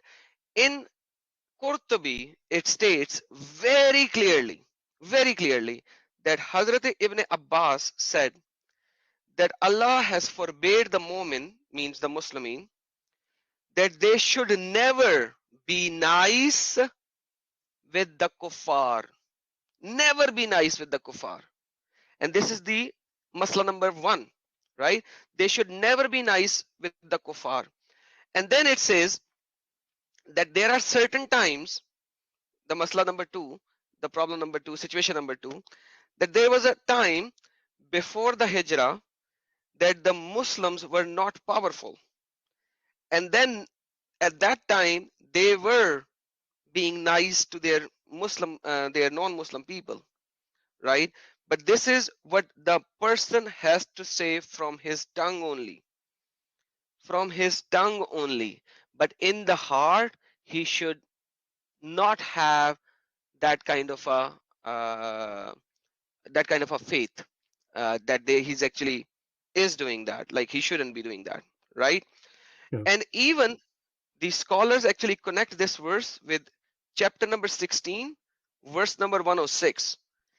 And it says, chapter number 16, verse number 106, it says, whosoever disbelieves in Allah after their belief, not those, or except who are forced with their hearts. So basically, if you are forced, the taqiyya is not just when you are under pressure. Yes, certain scholar does put them only when you are under pressure, but but like the actual verse is 16 106, where you come into forceful, that you can actually deny Allah and Muhammad as well. And every tafsir actually gives you the reference that yes, at that particular time you can actually deny. And this is 16:106. This is 16:106, not 3 Yeah, I have it up on the 28. screen. I have it up on the screen here. You have it? Yeah. It's So showing in now, that actually. verse, yeah, in that verse, it says different references that there was a couple of guys, they talk about Bilal and they talk about a lady who actually did not deny Allah and Muhammad, and Bilal was given so much of a painful like treatment, and that lady, they put a spear from her private part and took it out from her head. So Muhammad said, if you have fear, at that time you can deny me and Allah as well, but in your heart you should know that you have not denied me and you have not denied Allah. So Muslims actually mix 16:106 nowadays when they are talking to the non-Muslims like us, and they say you do not know Jack, and taqiyya is only when you are in fear. But you know, these are two different verses. So you then you say cannot be friends with Jews and Christian, and they are being friends with you. Now they are being friends with you. They are lying, because lying is allowed. It's not just about taqiyya over there. Right now they are in the West. They are low in number. You are not killing Muslims, but they are denying you. Oh, sorry, they are being friend with you, and they are denying their true teaching, and they are coming to your parties or whatever. They are trying to show that Islam is peaceful, tolerant, and it accepts you. But as soon as they are in power, means they are more in number, all of this will go away. All of this will go away. Right. The scholars agree that if a person is forced into disbelief, and this is because of abuse or beatings or threats, I mean, so that's very subjective, understand? It is permissible for him to go along with them in the interests of self-preservation. Yep, that's 16:106. Yeah, that's the tafsir I'm doing. That's not three. Ibn Kathir. Yeah, that's not 328. 16:106, yeah. And by the way, this exactly, and this 328, this tafsir that you are reading in English, it is less than half of the tafsir which is in Arabic. Man, that's crazy. Wow. That's how they actually do that. So, but Yeah. anyhow, so you guys see the difference between the 328, which is a very common verse about this, and then 16:106. They are two different occasions, two different subjects, two different references, and they are at least a few years apart. I want these to two mention on verses. that we're going to go now, we're going to do one or two small things, and then we're going to talk about, from the Ihya Ulum al-Din itself, we're going to go into the actual teachings on how to lie, when to lie, what to lie about, and so on. And it does state that to save his honor, right, a Muslim is allowed to lie, simply for the sake of saving face. You're allowed to lie. It is quite permissible. And so that I think would have a bearing on 16:106. As we read it, I think you're going to see the parallels as we go through that. So now, another point I want to mention, thanks Adam. So, usury. Usury is evil because the Jews do it. The evil Jews do usury. And Muslims don't do usury except when they do usury, because it's evil, except it's not evil when they do it, but it's evil when the Jews do it, because Muslims don't do it except they do it all the time, and they don't do it because the Jews are evil because of usury, but Muslims are squeaky clean when they do the very same thing because people are hypocrites. So, usury is evil for evil Jews and Islam. So, let's have a look. This is a lovely argument people love to use, but of course, ignorance is bliss. So, there's a principle called ba'atan fi baya. In law, a double sale, which is a legal device, a hiyal, legal devices are hiyal, don't forget, which is a legal device to get around the prohibition of interest. So there's a prohibition in the Quran on interest. Allah says, don't charge interest. It should be noted that in the Old Testament, Jews are allowed to charge interest. God gives them permission to charge interest. But in the Quran, Allah apparently says, no, there's a prohibition on interest, don't do that stuff. So what do Muslims do? They get around it. They violate the law by being smart. Let's see. An example is the transaction called muqatara, where the prospective debtor sells to the prospective creditor a slave for cash.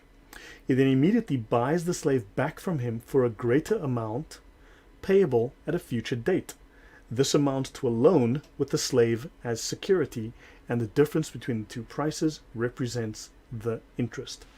Remember, there are hundreds of these legal devices to get around. So no matter what you get shown in the Quran, no matter what you get shown in the Sunnah, no matter what you get shown in the Sharia, every single ruling, every single law, every single principle, every single moral virtue, every single thing has its opposite. There is not a single sacrament that is, there is nothing that is sacred in Islam. Nothing. Every single thing can be violated. There is nothing that cannot be violated. Understand that. Okay? So this happens constantly. When you buy a car in an Islamic country, you will pay interest. You're going to pay interest. Just how they do it is what you would call semantics, right? But it's done. So understand that they do this. And apparently it's okay when they do it because people are hypocrites. So, darura. Let's have a look at this last one. Necessity in law, right? It is to do some action forbidden by the law. So, necessity. I mentioned earlier, taysir and darura, ease and necessity, to ease to relax the laws or to break them in case of necessity, unspecified needs where it's necessary. So you can do actions forbidden by the law, okay? And prohibitions of a religious character may be disregarded in cases of necessity and danger. So not only danger, but necessity. And that necessity might be embarrassment to save face. So offenses committed under the rule of necessity are excused without any punishment. Do you want to mention anything on that point, Adam, before I continue? Yeah, they can actually see, if you are Europeans, there are Islamic house financing. What is that? You do give interest. Your house, actually, you are paying whatever, 3 times or 4 times, whatever the actual price of the house is. But they do not hold the ear by saying it's an interest. They just don't say it's an APR. They just don't use those terminologies. And they do the similar kind of a thing. They will sell you the house, they will buy you the house, and they will say you have a portion of the house that you have purchased, and then you are paying a rental on the rest of the portion of the house which belongs to me.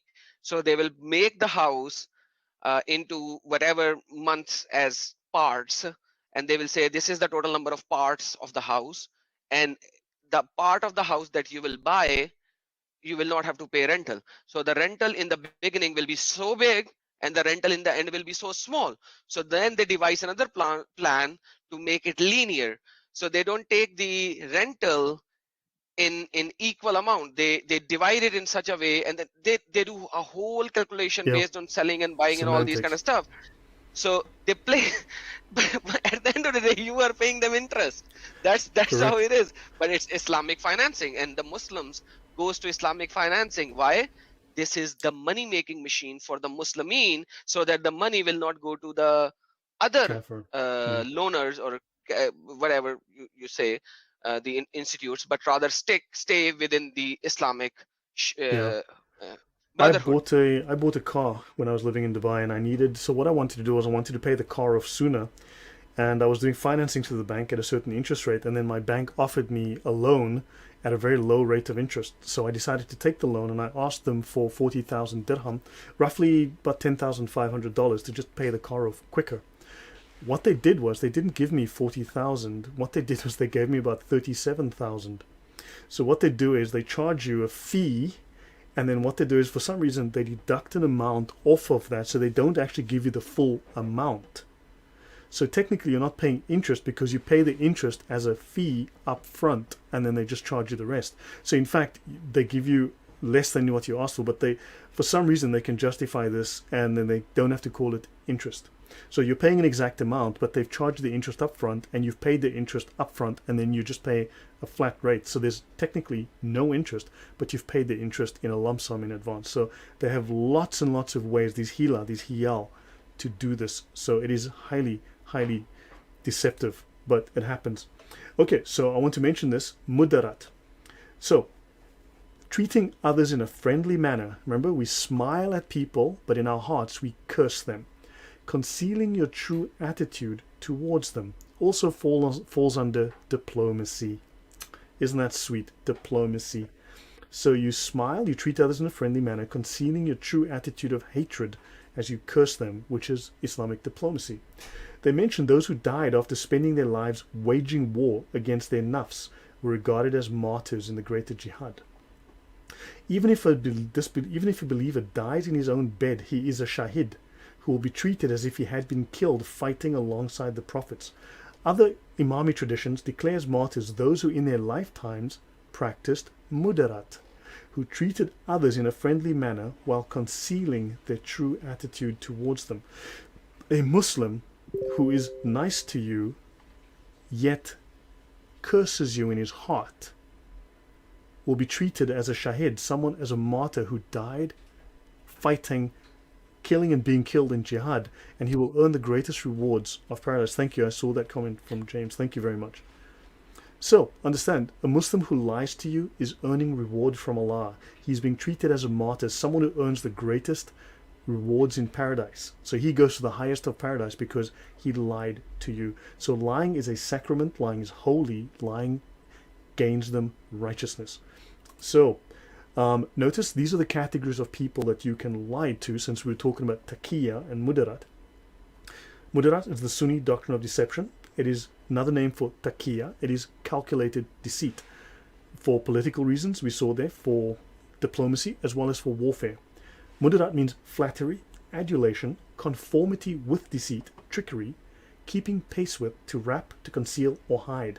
It is deceptive behavior and can be practiced with anyone when necessary, Muslim or non-Muslim, your mother, your father, you too. Sunni scholars have identified 10 categories. Now there might be 50 categories. Depends where you look, depends who you ask. Okay? I've identified 10 categories of people who are to be regularly targeted by mudarat. The first one is kafir, the kuffar, the non-Muslims. A tyrannical ruler. Those whose hearts have been recently reconciled to Islam, a revert.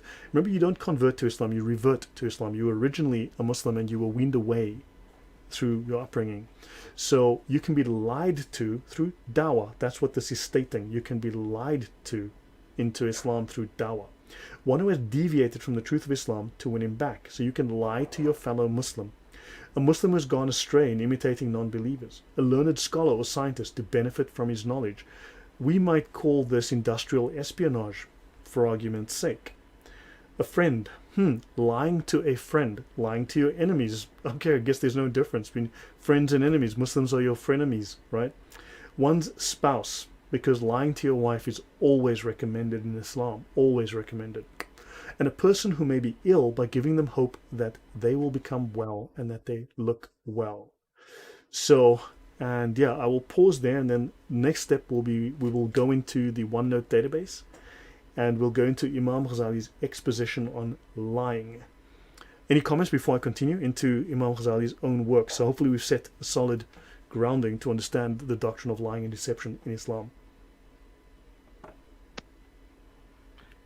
Yes, you did. You established the evidence so clearly. I am very thankful to the both of you. Would you like me to see if there are any questions? Yeah, or please. You want to Please do. continue? So guys, if you have any questions, please raise your hand.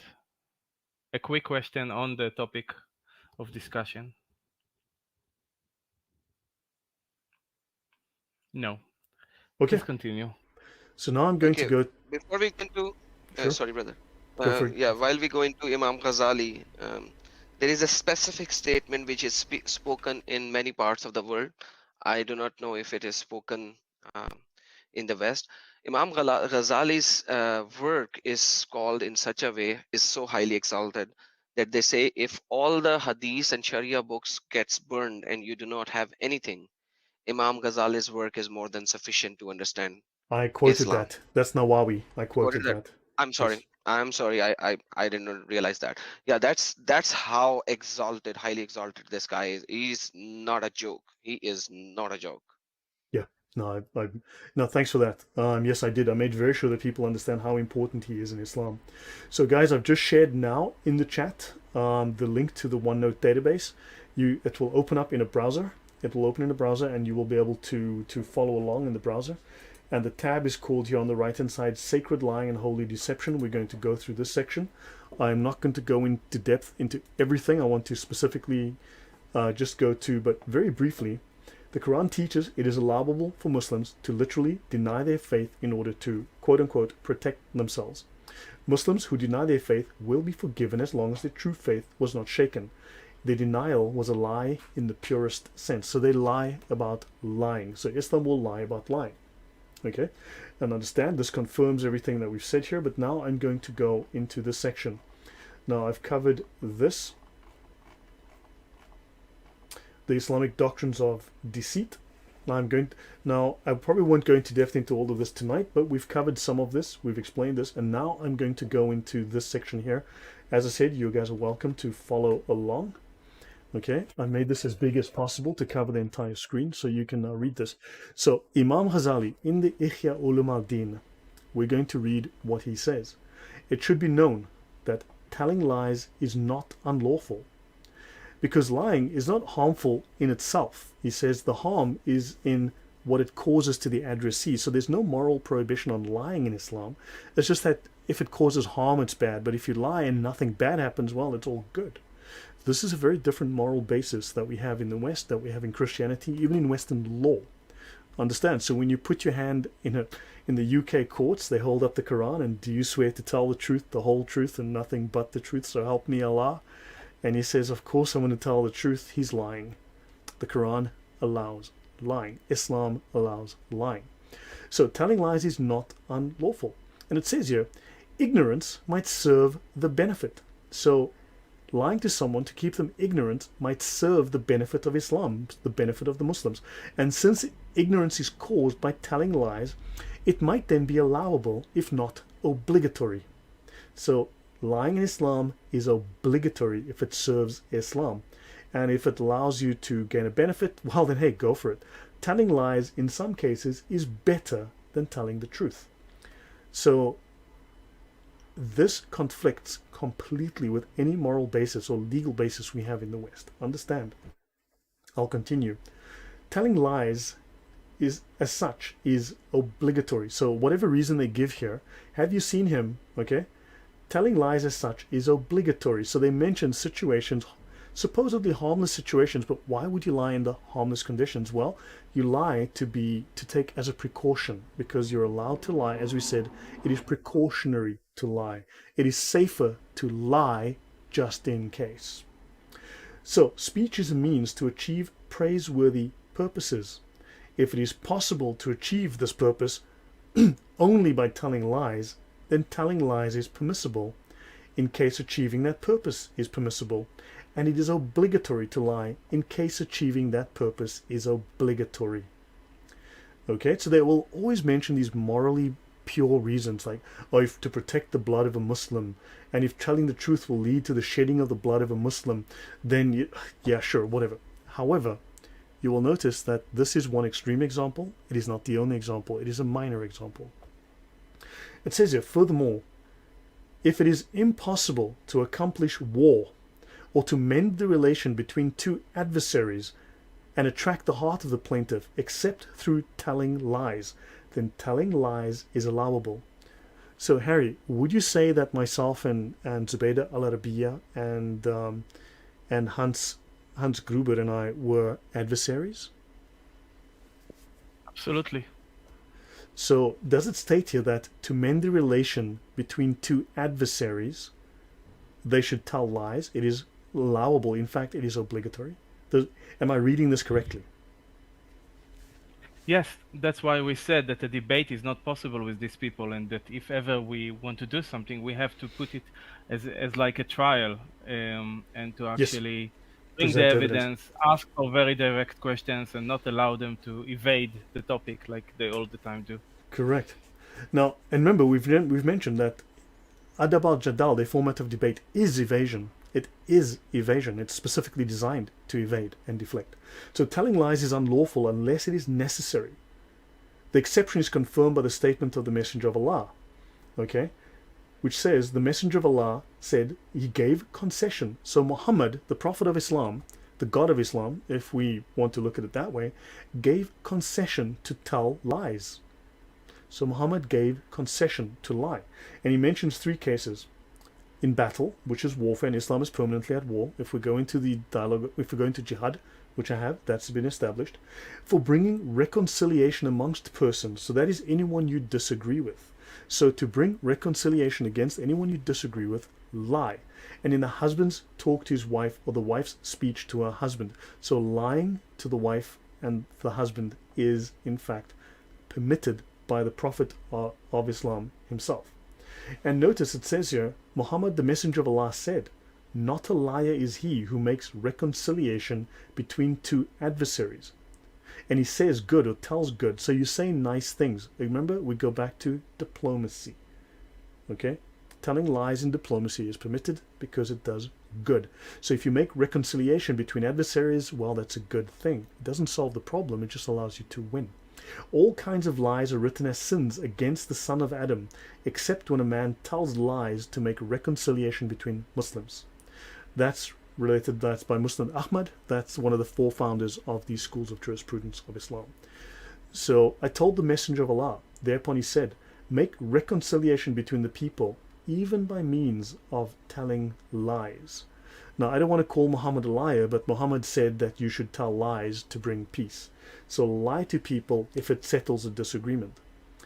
And so I sometimes tell lies to my wife, the man said, and there is no good in telling lies. I sometimes promise her and say to her such and such.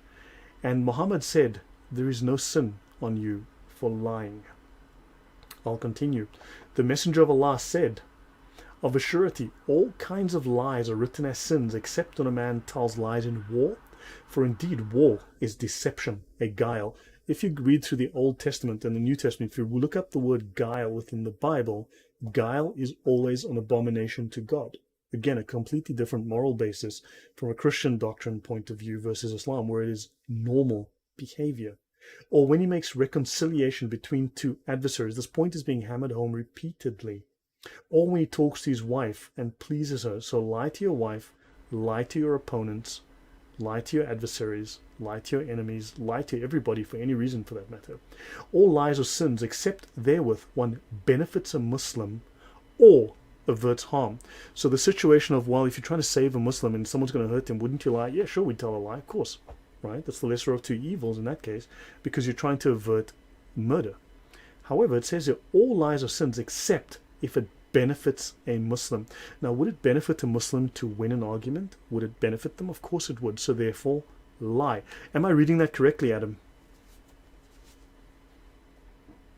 Absolutely, brother. And there are so many hadiths on that already. We have gone through. I don't know if there is any which says otherwise. Right, yeah.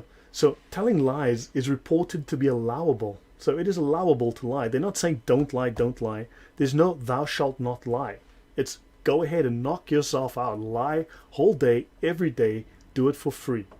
Evil doing he has committed in what is between him. So notice, if you're arrested, you do something illegal or wrongful, okay? Any evil doing that he has committed in what is between him and Allah and Almighty, in which case he has the right to deny it. Now what this speaks of is that if you do something and you're caught, deny it, lie, because the judgment is between you and Allah and not between you and the law. So you can go ahead and deny it. In other words, gaslight everyone around you. Deny it, deny it, deny it, because the truth is between you and Allah, and your punishment is between you and Allah, not between you and other men. And say, I have never committed adultery or theft. So deny, deny, deny. In other words, lie. And just say, I never did it. I didn't do it. The Messenger of Allah said, if one commits anything of those dirty and shameful things, he should screen himself for the screen of Allah Almighty. Because Muhammad tells us, to disclose a shameful deed is itself a shameful deed. So lie about shameful deeds, because otherwise you would bring shame on Islam. And the whole thing is between you and Allah, so go ahead and lie, because lying is better. Your thoughts on this, Harry, before I continue? This won't take us very long. I'll finish with this shortly. And Adam, Harry, any comments from you guys before I go on? Yeah, when you talk about this, it reminds me of the hadith, which is in Sahih hadiths. It says that a woman who committed adultery came to Muhammad and said, Yes. I've committed adultery, right? And he said, go, raise the kid because you are pregnant. And then she goes raise the kid and all that, and then she comes back and says, no, I have the kid.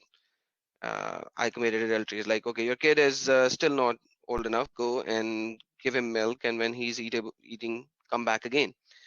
So then she comes back again after the kid is eating and all that, and then Muhammad takes the kid, give it to somebody else, and kills the lady. And I forgot to mention in the first, when she came to first, he mentioned it 3 times before Muhammad said, go do this. Now, all the fuqaha of deen of Islam, they actually say that this shows that that lady should not have pronounced her sin in front of Muhammad and everyone. If she would not have, Muhammad would have let her go. The problem is different. When the lady came to Jesus, look what he did. He never said, don't tell me. He, you know, this is how different it is. So when you commit a sin in Islam, you have to keep it to yourself and ask Allah for forgiveness. Do not go for the scholar or anybody to ask and for the punishment and all, because if you ask for the punishment, you will get the punishment.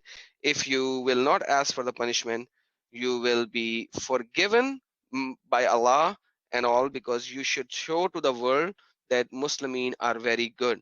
And that is why you will not see newses coming out of Saudi Arabia and these kind of countries. They have very, very secure news channels and all on this regard, and they keep it to themselves only.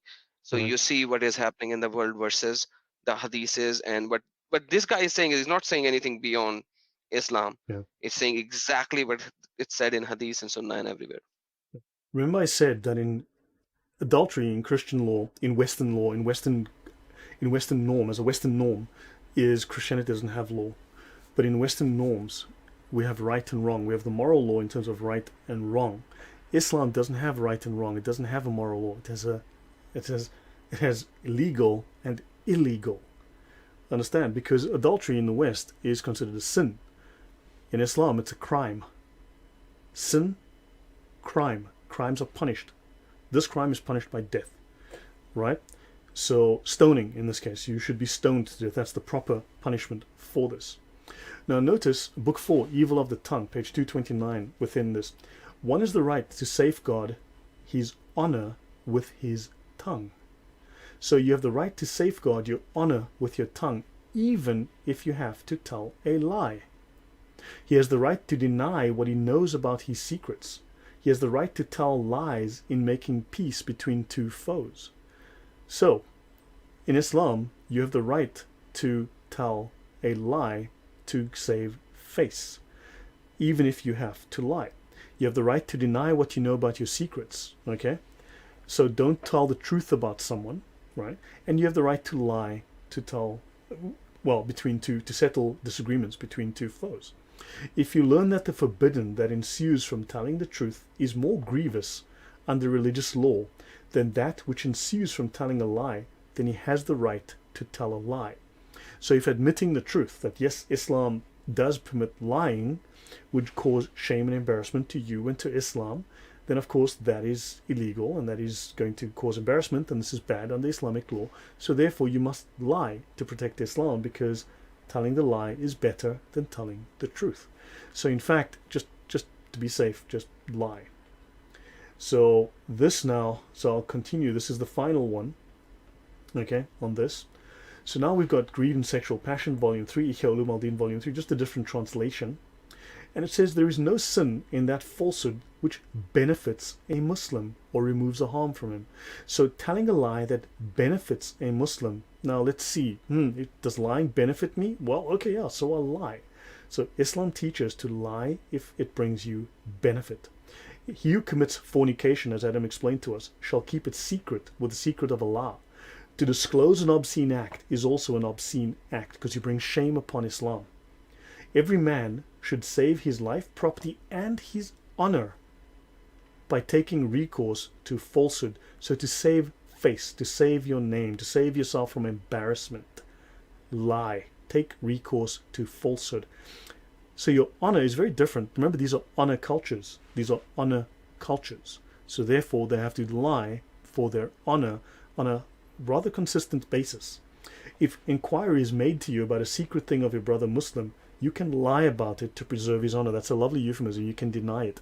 You can lie about it to preserve his honor. If harm is caused more than benefit in the case of speaking the truth, then speaking the truth may be avoided. In other words, lie.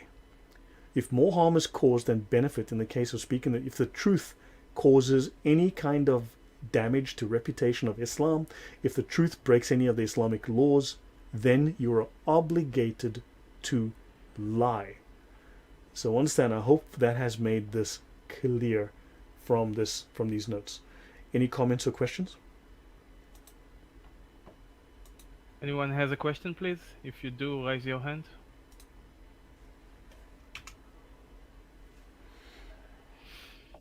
No?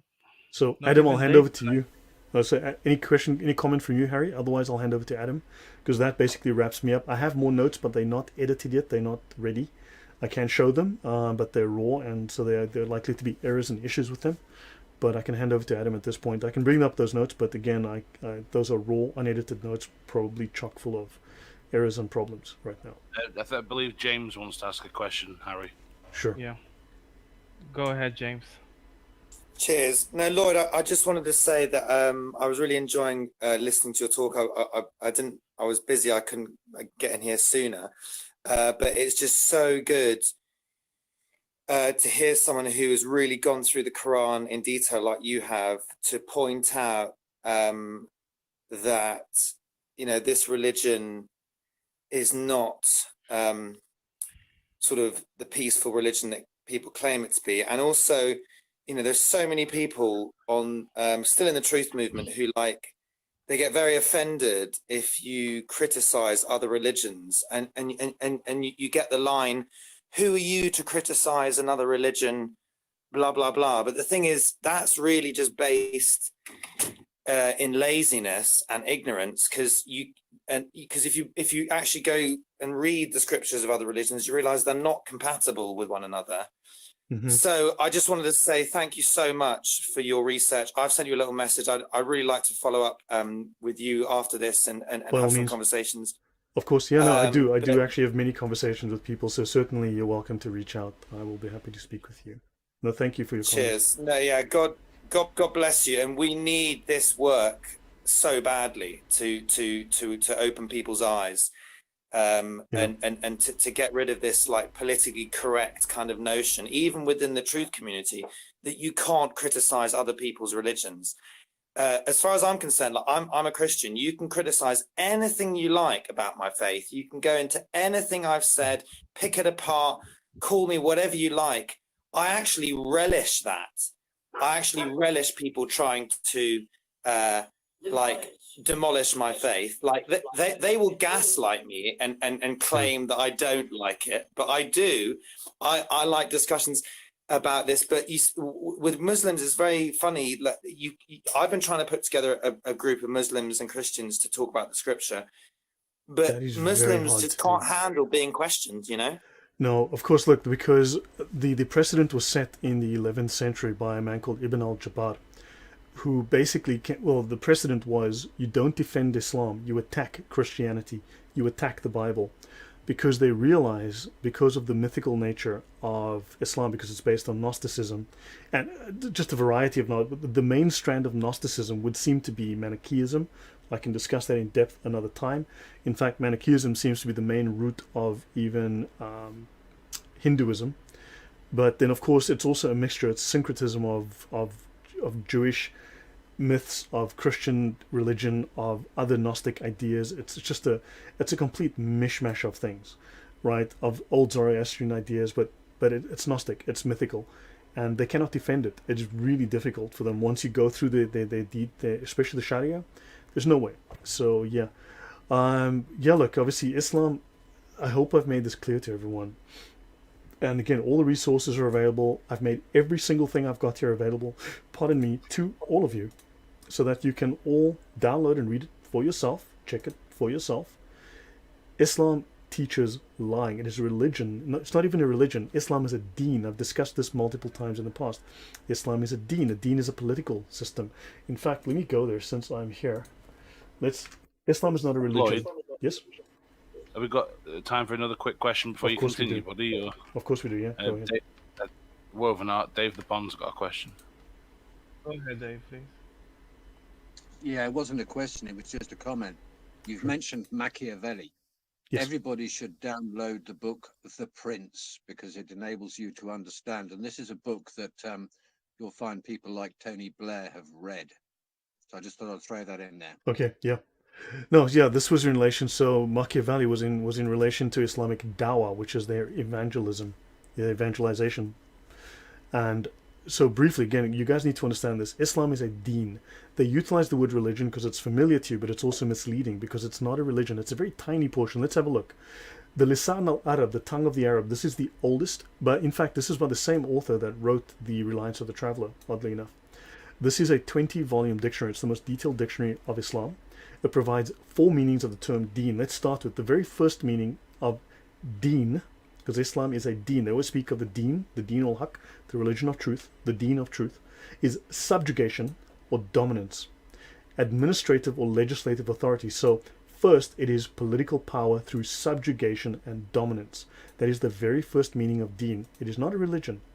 To dominate and subjugate others.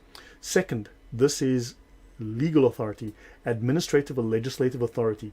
Then third, to put pressure, to be obedient, using power to enslave or to make others obedient. In Arabic, dintuhum fadanu means I subjugated them so they obeyed me. Right? The second layer of meaning within deen is obedience and bondage.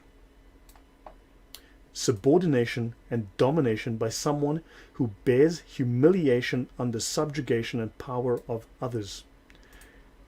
Here, deen does not mean religion. It means obedience. Don't forget, obedience under humiliation and subjugation under the power of others. These others being the Muslims.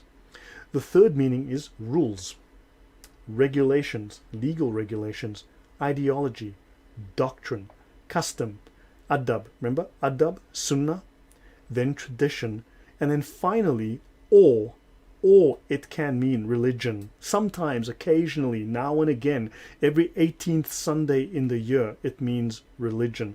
The rest of the time, it is power to enslave, subjugate, dominate, and humiliate. Adam, your thoughts on this? Yeah, my thoughts are based on the Quran. Quran chapter number 49, verse number 14. It says to the Arabs, it says, Qalati al-Arabu. The Arab says, Amanna, we believe. Say that you have not believed. Say that you have not believed. But say that Kulu aslamna, we have submitted. We have submitted. Quran chapter number 49, verse number 14. So no matter whether you believe or not, whether you believe Muhammad or Allah, doesn't matter. Believe is not required.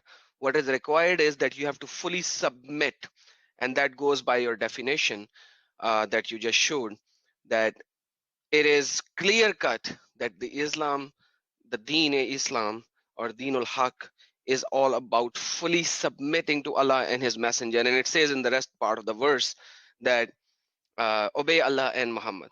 Allah and Muhammad. Everywhere in the Quran you will see Allah and Muhammad, or obey Muhammad and obey Allah. So vice versa, it has used in both ways. Obey Allah and Muhammad, or obey Muhammad and Allah.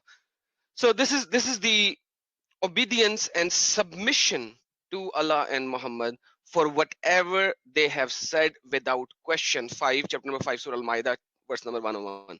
Without questioning, fully submitting. Right. So guys, I'll open it to the floor at this point if anyone has any comments or questions. Harry, your thoughts before I'll open it up here. There's more, but I'm not going to go. I don't want to go into the rest of my notes. They're not edited yet, as I said, so I would rather leave that for another time. But I think we've actually covered quite sufficiently. We've given plenty, so I don't know that it's necessary to do that. But Deen, take this away. Islam is not a religion. It's 1%, 2% a religion. It is a political and legal system based on dominance and subjugation, utilizing force. It is Machiavellian. So I'll leave it up to you guys. Thank you for an amazing presentation. The both of you are, how can I say it? God bless you both. Thank you.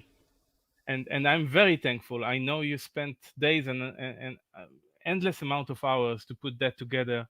I appreciate that so much. Really, you know how I feel about your work. I think we have a few more questions, if you allow that. Sure, sure. Go ahead, please. Okay, Athena, please go ahead. Hi guys, hi Lloyd. Hi there. Thanks for your presentation. It's been really interesting. I came in a bit late, but it's really enlightening. Thank you. I've got a question. It doesn't pertain to the very last point you made. It was just a general question on how do Muslims reconcile trust within each other? Do they just leave it that if someone's made a decision to lie because you reconcile that with your own conversation with Allah, or how does that work within communities together? Because obviously from a Western viewpoint, I just can't imagine how you trust each other. I would. So yeah, can you explain? I would leave that to Adam, but what I will say before, because Adam is an ex-Muslim, I am not. I will state though that Western cultures, Muslims come from many cultures. Third world cultures are honor cultures, right? So they can lie to save face, whereas we are dignity cultures. There are different kinds of cultures. They are incompatible, but also Islam is a low trust culture. We are a high trust culture. Understand? So this, unfortunately, you cannot have a modern high trust culture. So therefore you have repression and violence to enforce the law versus cooperation, willful cooperation of a population. That's why anytime that you head into this whole deen sort of thing, you're going to get repression because you're heading into a low trust culture. But Adam, I'll let you answer that. How do Muslims deal with the issue of thinking that everyone is lying to them and having to lie to everyone? They follow the sunnah, and the sunnah says simple: when two of you make a settlement about anything, write it down with two witnesses, two male witnesses. So even when you are going for an engagement, let's say the two people actually, the families come and meet and they decide on a date. Hey, let's marry the kids on that day. So they will actually have a piece of paper in which they write it down, and then two witnesses sign it. So it will become a paper document. So in the Islamic countries, you will see that happening very often, unless they are very old friends. The parents are known to each other for a very long time, and they will not do that. But other than that, they will write almost everything, because that's what Muhammad said. Because otherwise, I don't care what I said. You know what I mean? Wow, And that's not scary. cultural. That's the Sunnah of Muhammad. He said that when two of you make a decision, write it down with two witnesses. I did not know that. Man, incredible. Does that answer your question, Athena? It kind of does. It just it doesn't really answer how. Look, it's considered normal. Remember, you've been indoctrinated. It's normal. This is considered normal. That level of distrust. This is why Islam has this heavy-handed Sharia law, which utilizes violence. In fact, there's a doctrine within Islam called commanding the right and forbidding the wrong, which makes sure that obedience obedience to the law is enforced, because violence is the result. So actually, let me actually show you how they will enforce this. Okay, so this is section Q, commanding the right and forbidding the wrong, page 713. So I'm going to go there and show you how they make sure that things follow well. I'm going to go to page 713. So yeah. while you are going there, let me just answer that more. Like in West, when I found in West, and I came to the West, and I realized I bought something from a shop. I came back, and there was something which was not inside the equipment that I bought. It had missing item inside it. And in my part of the country, they will not accept my words. They will simply not. Hey, you bought it from here. It was packed. You went home. We don't care. You took it and you kept it. So somehow I was like, okay, I had the same mindset. And I was like, whatever, I have to buy that part, or I'll have to buy the whole thing. And I was telling my neighbor, and he's like, why? Just go take it back. Tell them that it has a missing part. I was like, they're gonna honor that? Why not? Just go. And I went there and I showed them, hey, it has a missing part. The lady on the counter did not ask me a second question. Did not ask me a second question. She just took it back and gave me the money. And I was like, what the, where am I? Am I still on Earth, the planet Earth? I had never known this kind of a culture.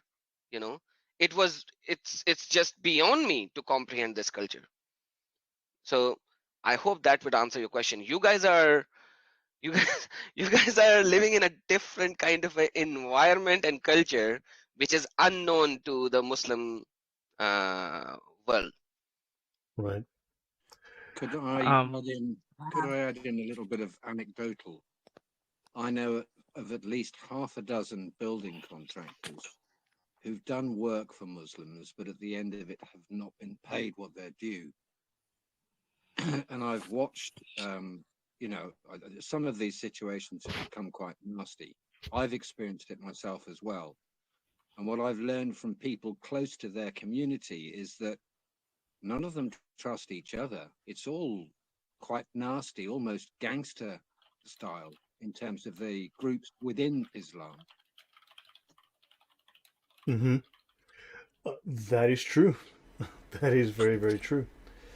And that in most of the countries like ours, they will tell you at least a 50% margin and they will take the money in parts and they will not finish the job until they have taken at least 80% of the money, and they know that they will never get the last 20%, and they know that they already had an over margin of the 20% because they will not get the 20%, and so on and so forth. So very normal. You guys don't know. I might have missed it, but where did you say, what country are you from, Adam, if you don't mind me asking? I'm from Pakistan. Oh, okay, cool. Okay, yeah, no, thanks. I don't know, man, you're teaching me things now that I didn't know from my discussions with you in the past. I was not aware.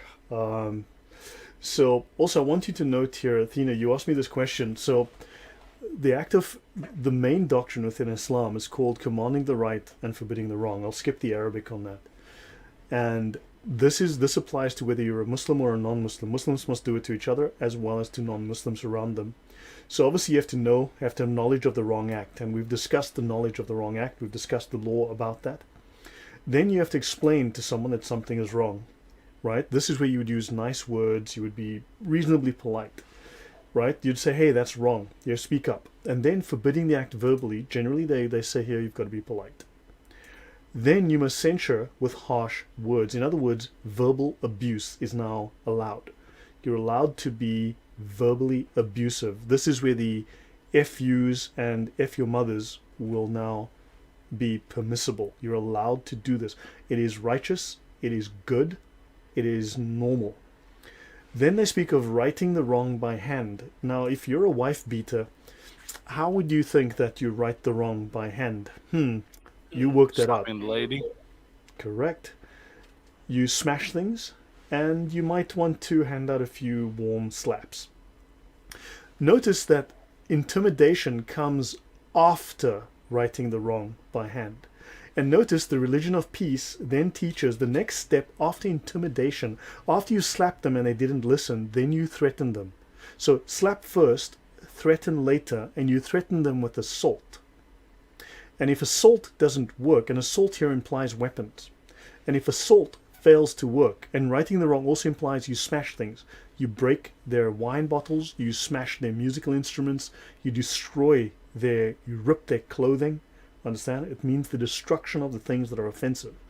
Then comes assault, utilizing weapons. And if you as a person alone are not threatening enough, they will then tell you the next step is to get some friends, which is called a gang, and then go and threaten that person. And if that is not sufficient, get weapons, force of arms, because Islam is the religion of peace. And it teaches in the Sharia that peace is maintained through assault and force of arms. Does that clarify, Athena? Yes, it does. It does. Obviously, being indoctrinated as a Western person, it seems utterly mad.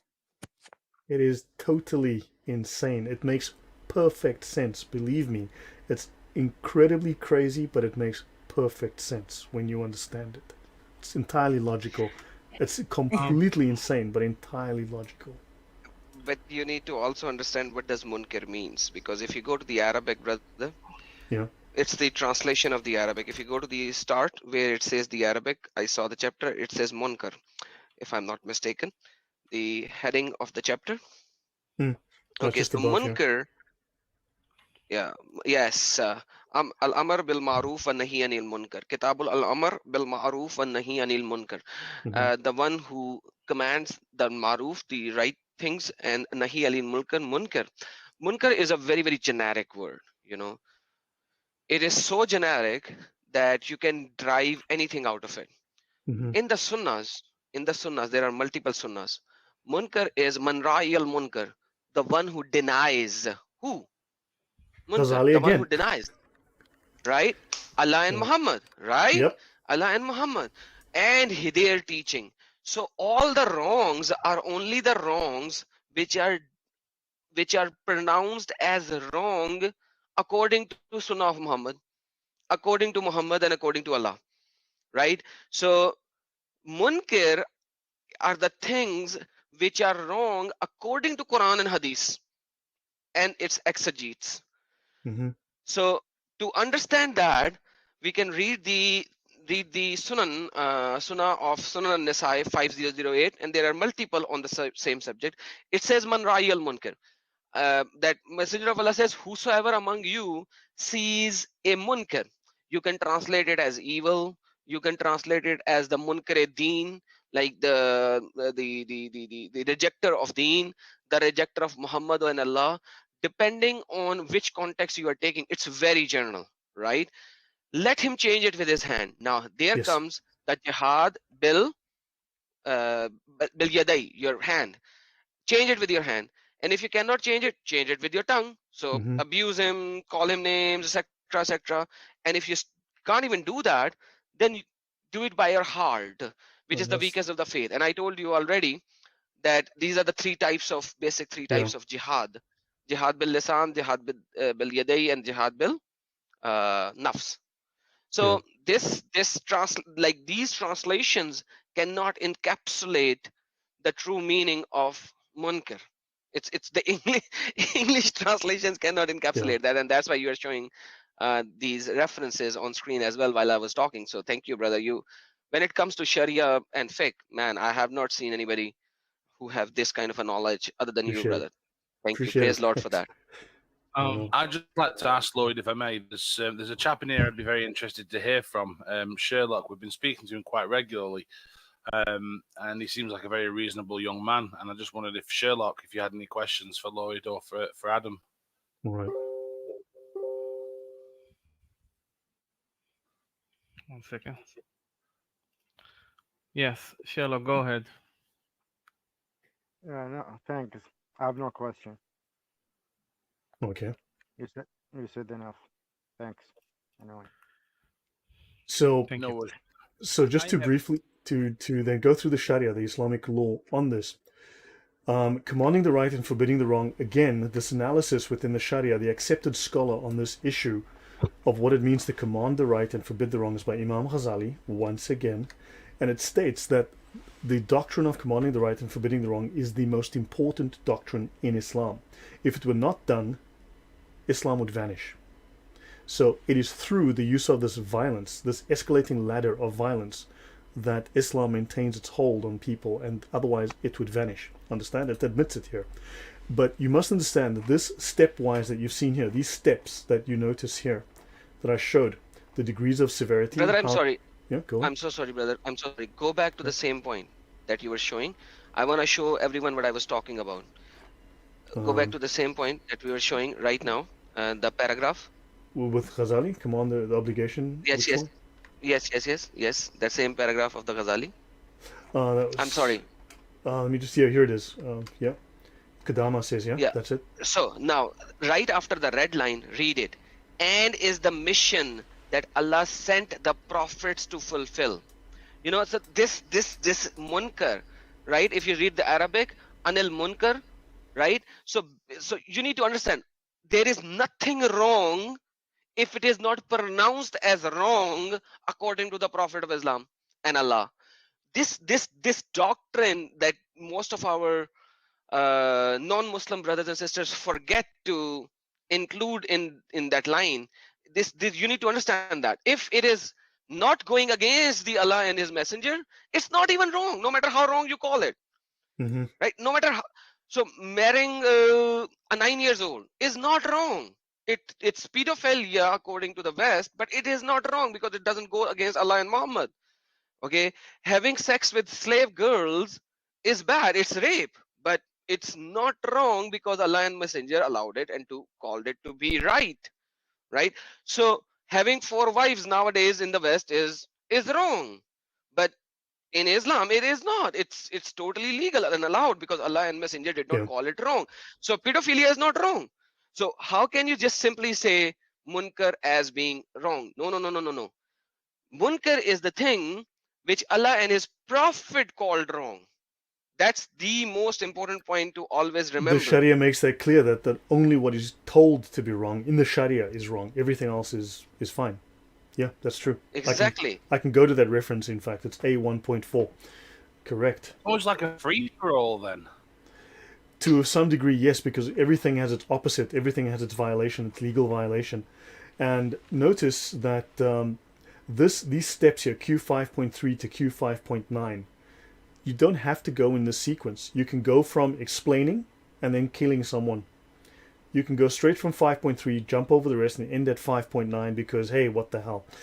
Okay, you do not have to follow the steps. The steps are a mild suggestion.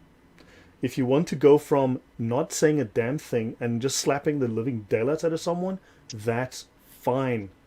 The steps are just a mild suggestion. You can go straight to number 9 right here and skip over 3 to 8 if you want.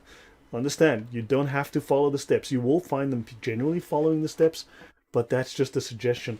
And also, commanding the right and forbidding the wrong is the most important doctrine of Islam. Everything is a subset of that doctrine. Everything's a subset. Jihad's a subset of Nahi al-Munkar. Okay? So let there be a group of you called to good, commanding the right and forbidding the wrong. Those are the successful. Those are the ones who are strict. That's those small minority of extremists. That's who they are referring to. Those are the good ones who are the successful Muslims. If enough people do it, okay, meaning whenever a wrong is seen, one of those who sees it corrects it, the responsibility is lifted from the rest. Now, when they say responsibility, it means the rest of the Muslims are free from having to do this because there's a group of committed Muslims who are strict, who will do it, and the crime of non-commission will fall from them and their souls are saved because they will not go to hell because they've allowed this evil to pass. So, yeah. And notice that hating with your heart is the weakest degree of faith. If you are strong, you will change it with your hand. With your hand could also hold a gun as you change it or hold a knife as you change things. So understand these are very broad definitions. They are very loose. They're very subjective in many cases. And if they don't do it, Allah will ignore the Muslims and the worst will be put in charge, and Allah will ignore the Muslims. They will all fall into hell. Because Allah threatens the Muslims and they are all on the verge of a sweeping punishment.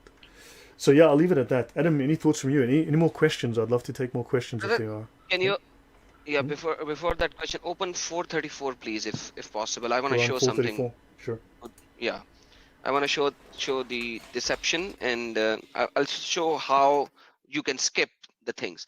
So 434 it says, and go to the last part, and it says, Allah leave them, but those wives from whom you fear arrogance, first advise them, then if they persist, forsake them in bed, and finally strike them.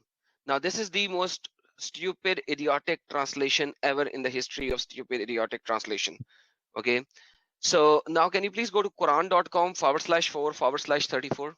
I'll show you what happens there because it doesn't say Arabic over here. So Quran.com/4/34. So in here, if you move your mouse over Adrubuhunna, can you read Arabic? Adrubuhunna? No, I cannot. Okay, hold on. Sorry, brother. Let me show you. Let me show. Oh, you do it. Yeah, it's fine. Yeah. Share screen. All right, guys. I hope you can see that. Okay, so it says adrabuhunna. So the word wow, wow, zabar, wow, always go for and. It's not summa. Sum means then. So wa ahjaruhunna, wow, and forsake them. Fi, so okay, sorry, wait. mm, So from the bed, right? But like first you advise them, fa izuhunna, advise them, then and not then, wow, and forsake them. See, if you move your mouse over, it also shows you and. But if you go to the English translation, then if they persist, Wow. forsake them. They don't even say and. But if you move your mouse over there, because it says va, which means and, from forsake them from your bed and strike them. So now if you go to the Qurtubi, it shows you clearly that these are not three distinctive 1, 2, 3 steps. No, they are not.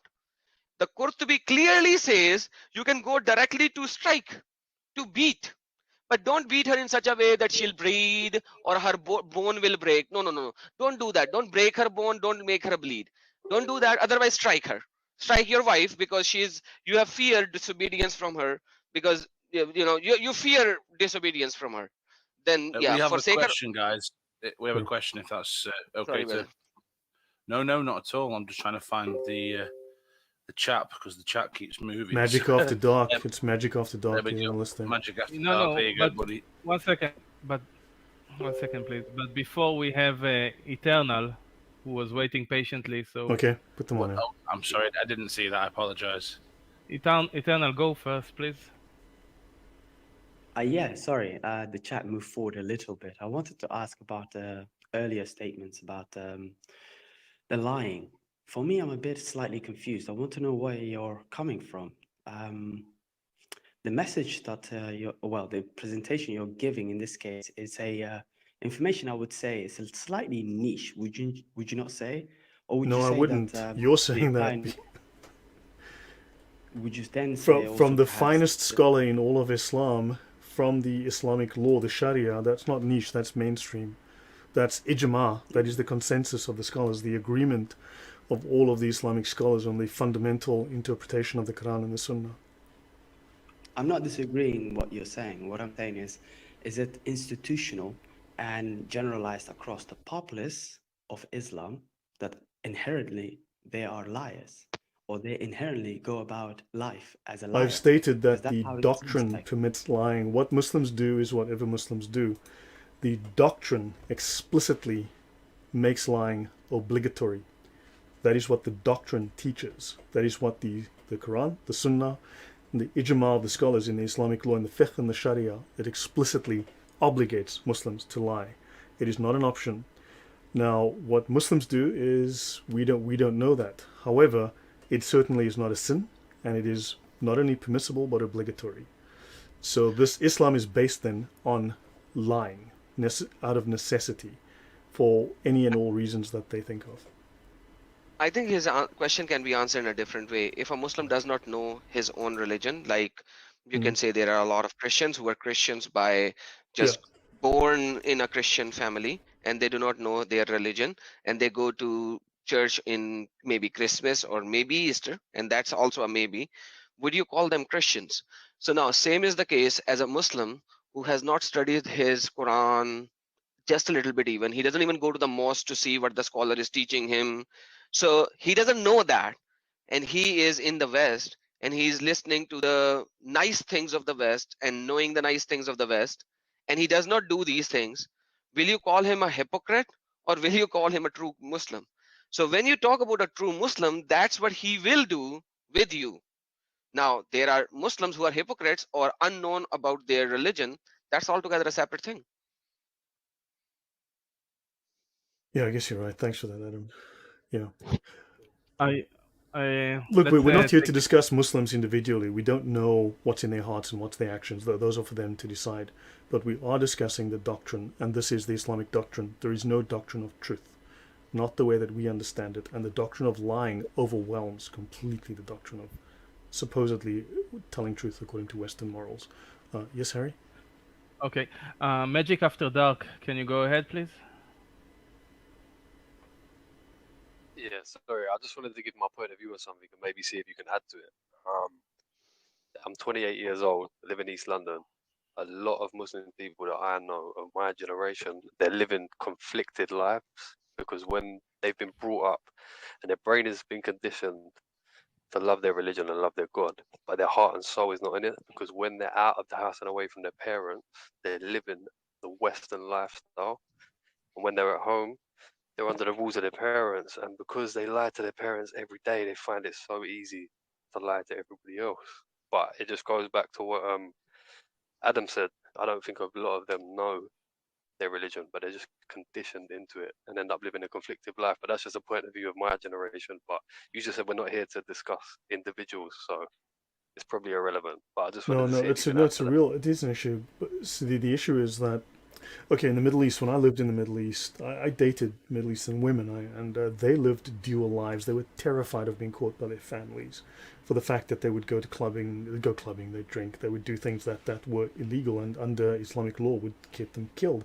If they lived in Syria, if they were in Palestine, they'd die. They would be killed, right? If they were in Egypt, their families in Pakistan, wherever, their families would kill them for that.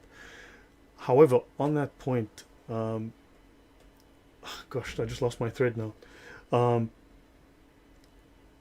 You know what? I lost my thread for some reason. I had an important point. Oh, sorry. The only way for them to redeem themselves, and males tend to follow this route, when you've sinned and you feel eventually sinful, eventually some family member takes you aside and says, look, you're living a wrong life, you need to repent, except Islam does not have the same concept of repentance and forgiveness, because it is not about sin, it's a crime. You've committed crimes, right? And the only way that a Muslim can gain righteousness is by commanding the right and forbidding the wrong. Only then. And unfortunately, the only way to wipe your slate clean, the only guaranteed way for a Muslim to wipe his slate clean is by committing jihad. That is to kill and be killed for Allah. So therefore, these Muslims then become targets for imams who want to utilize them to perform jihad. So they are doing it as righteousness so that they can wipe the slate clean of sin. And of course, they're told that, well, if you do this, you will not only wipe your own sin, but you will then be able to intercede on behalf of 72 of your family members, and they will be guaranteed paradise. So your sin can be turned into not only a benefit for you, but a benefit for your family. And so they are utilized. The ideology then forces them, often manipulates them into becoming jihadis. So there's a problem there. Thank you very much. You provided so much clarity on a lot of people that I grew up with and class as friends, and I'll definitely be passing this recording on. God bless. Well, thank you. Thank you. Any more questions, guys? I just want to add something to that. The word 72, which Lloyd said, he actually read it and he said it as is. When you speak with a Muslim, they will denounce that. So use the word kasira, many, generation, because the Islamic consensus is that the word number 72 is representing kasir, means many, and not the literal 72. So Okay. it's like a hyperbole. I'm you know the Hyperbole, word, yeah, right? hyperbole, yeah. Yeah, it's like that.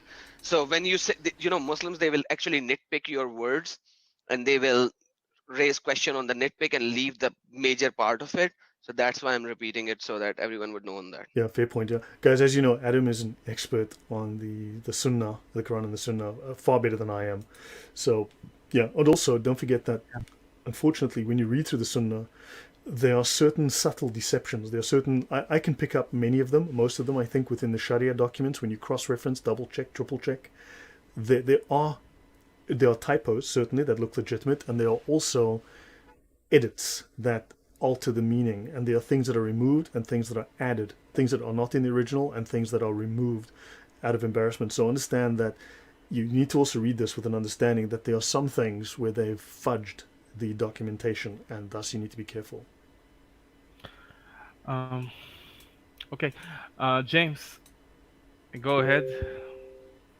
Yeah, kind of two things really. Firstly, Lloyd, I just wanted to ask you if you have anything to say on the story that Muslims peddle, really, is what I would say, about Jesus not dying on the cross. They've got numerous. If you read their scholars, I can actually do a presentation on that. In fact, I can do a presentation on that in depth. It's a Gnostic concept because Islam is a Gnostic religion. It is an explicitly Gnostic religion. Most of its concepts taken from Manichaeism. But if you read the Islamic scholars, they all have totally contradictory views on what happened at the Ascension. Right. So the whole crucifixion and the Ascension and so on, they are all contradictory, but they all deny it, just as the Gnostics do. In fact, they're paraphrases mostly of various Gnostic ideas from the Gospel of Peter, from the Manichaean doctrines. It's all over the place.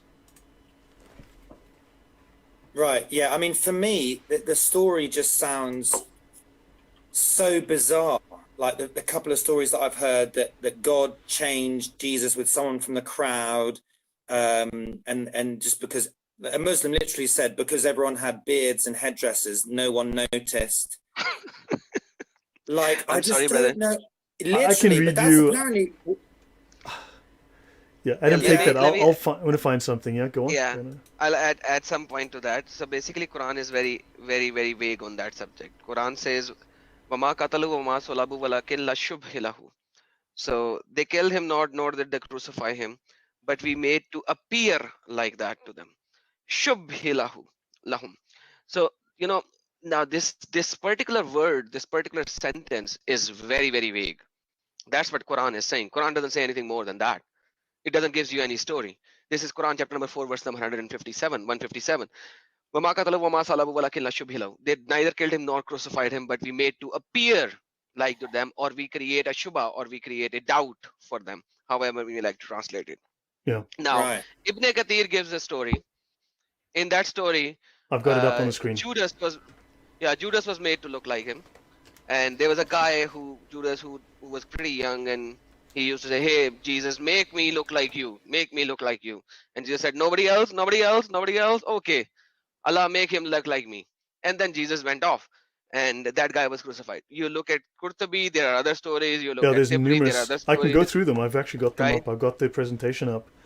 Yeah, so 4:157, for instance, they state here, he mentions Tafsir Ibn Kathir, right? He says, Jesus used to make the shape of a bird from clay and blow in it, and became a bird by Allah's leave and flew.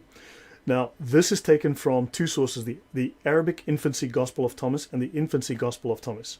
So these are Gnostic tales that are well known from, I think, the 3rd or 4th century, which Islam simply just copies word for word, verbatim. And of course, it states here that Allah made the young man look exactly like Isa. Remember, not Jesus, Isa.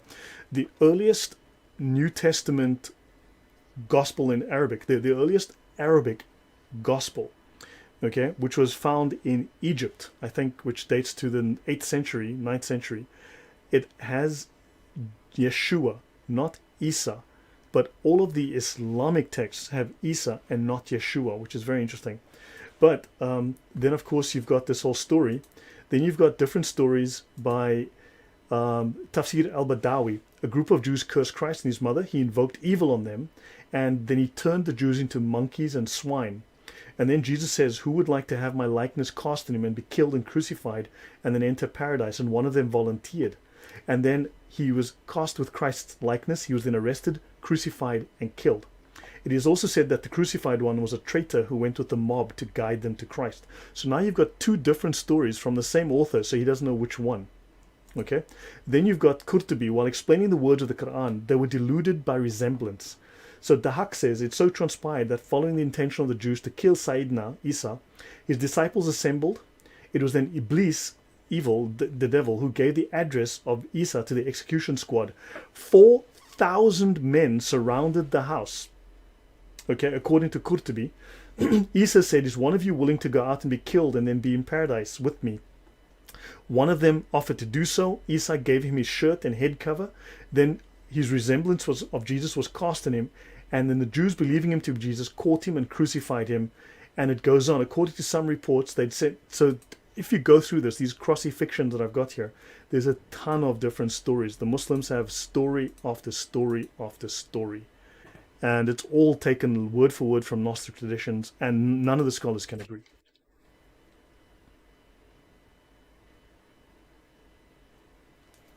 Does that answer your question, James? I can do a full show on this another time. I've got all the notes on this one. Yeah, James, you can respond. I'm sorry. Yeah, sorry. No, that was really interesting. I didn't realize there were multiple stories. Yeah, The other thing, kind of in addition to that whole subject, I wanted to ask you, like, how do Muslims, presumably, I mean, I've never heard anyone address it at all, but you've got a lot of experience. How have you ever heard people, Muslims, addressing the fact that Jesus apparently didn't die, yet they also, you know, they seem to kind of acknowledge him on the surface, don't they? They call him the Messiah, and they say he's coming back, and all this that's stuff. propaganda, But because how Jesus is the Messiah who speaks of the coming of Muhammad. Jesus is the Messiah. Muhammad is the King Messiah. Muhammad let me add to that point. Go on, yeah, go on. Yeah, let me add to that point. So when you say Messiah, Messiah is in Quran as well. It says that Isa is Christ, Messiah. His name is Messiah. But can you ask a Muslim what does Masih means? Can you actually try to ask what does Masih means? Right? When you ask them what Masih means, they will not be able to give an answer because none of their scholars were able to give the answer.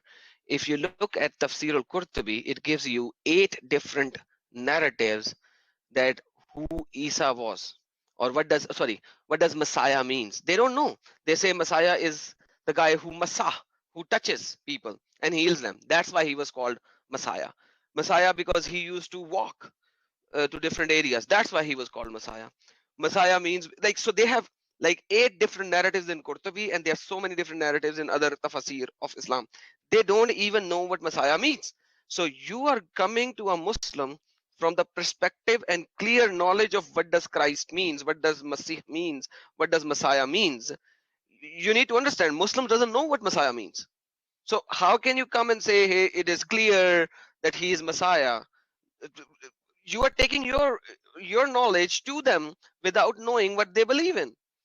So he used to touch people. He used to give masa. Masa means touch to the people, and people would heal. So that's why he's called Messiah. What can you do about that translation? It is one of the translation of the Qurtubi.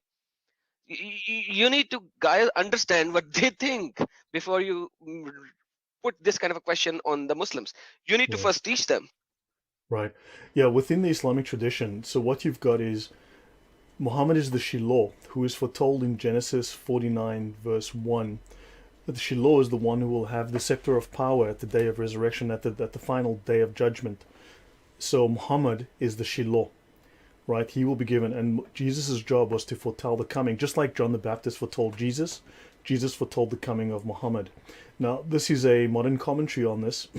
So they speak of that Muhammad is recognized, and so that Muhammad is recognized, he's identified with the Messiah, but because Jesus is the Messiah, Muhammad then becomes the King Messiah.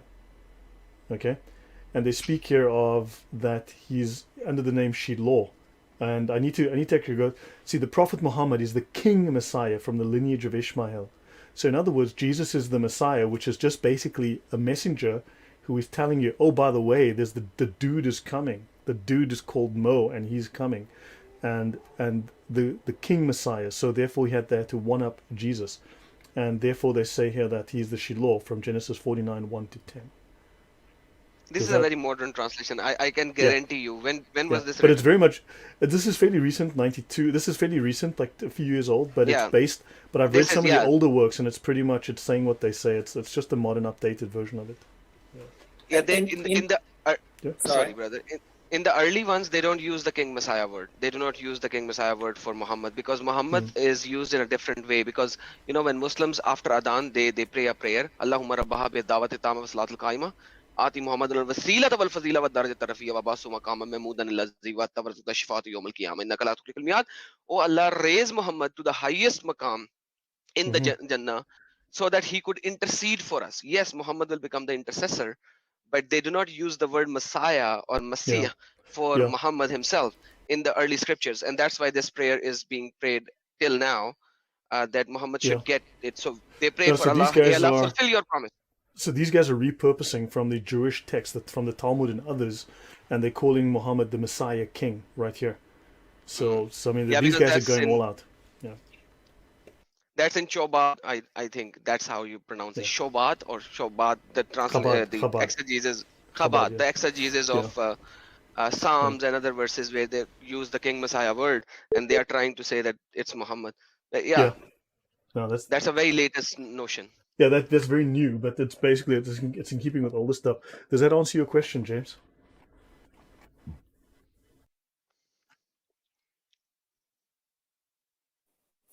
Yeah, it does. I mean, Dave the Pond wants to ask a question, but there was like a continuation just on from that whole Messiah thing, which is, it is true, or is it not? Can you furnish me with more knowledge on the fact that Muslims, Islam, they are waiting for the return of Christ, but they're not waiting for the return of Muhammad? No, he's coming as well. Christ is going to come back at the right hand of Muhammad. He's going to pray behind Muhammad. So Christ will come back fighting the Christians and the Jews, killing the Christians and the Jews who refuse to submit to Islam. And then after he destroys the church, Jesus will destroy the church, kill the pigs, and then everybody will become Muslim, and then Jesus will marry, have kids, and die. Because you must understand the role of... Yeah, go on, Adam. That's not Muhammad. That's Mahdi.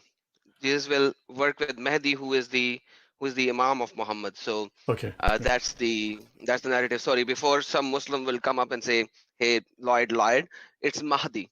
Mahdi is one of the Imam who will come. Jesus will pray behind Imam Mahdi, and he will destroy the Dajjal al-Masih. So in the Arabic, it does say Dajjal al-Masih. Dajjal means simply a lying Messiah. Yeah, the So Jesus of Antichrist. Christianity is the evil Jesus, and the Isa is the good Jesus. Yeah, the good Jesus will kill the Dajjal al-Masih, who will... Yeah, so it's all full of bull crap. I'm sorry. Yeah. I know what I have read. I know what I believed in. Yeah.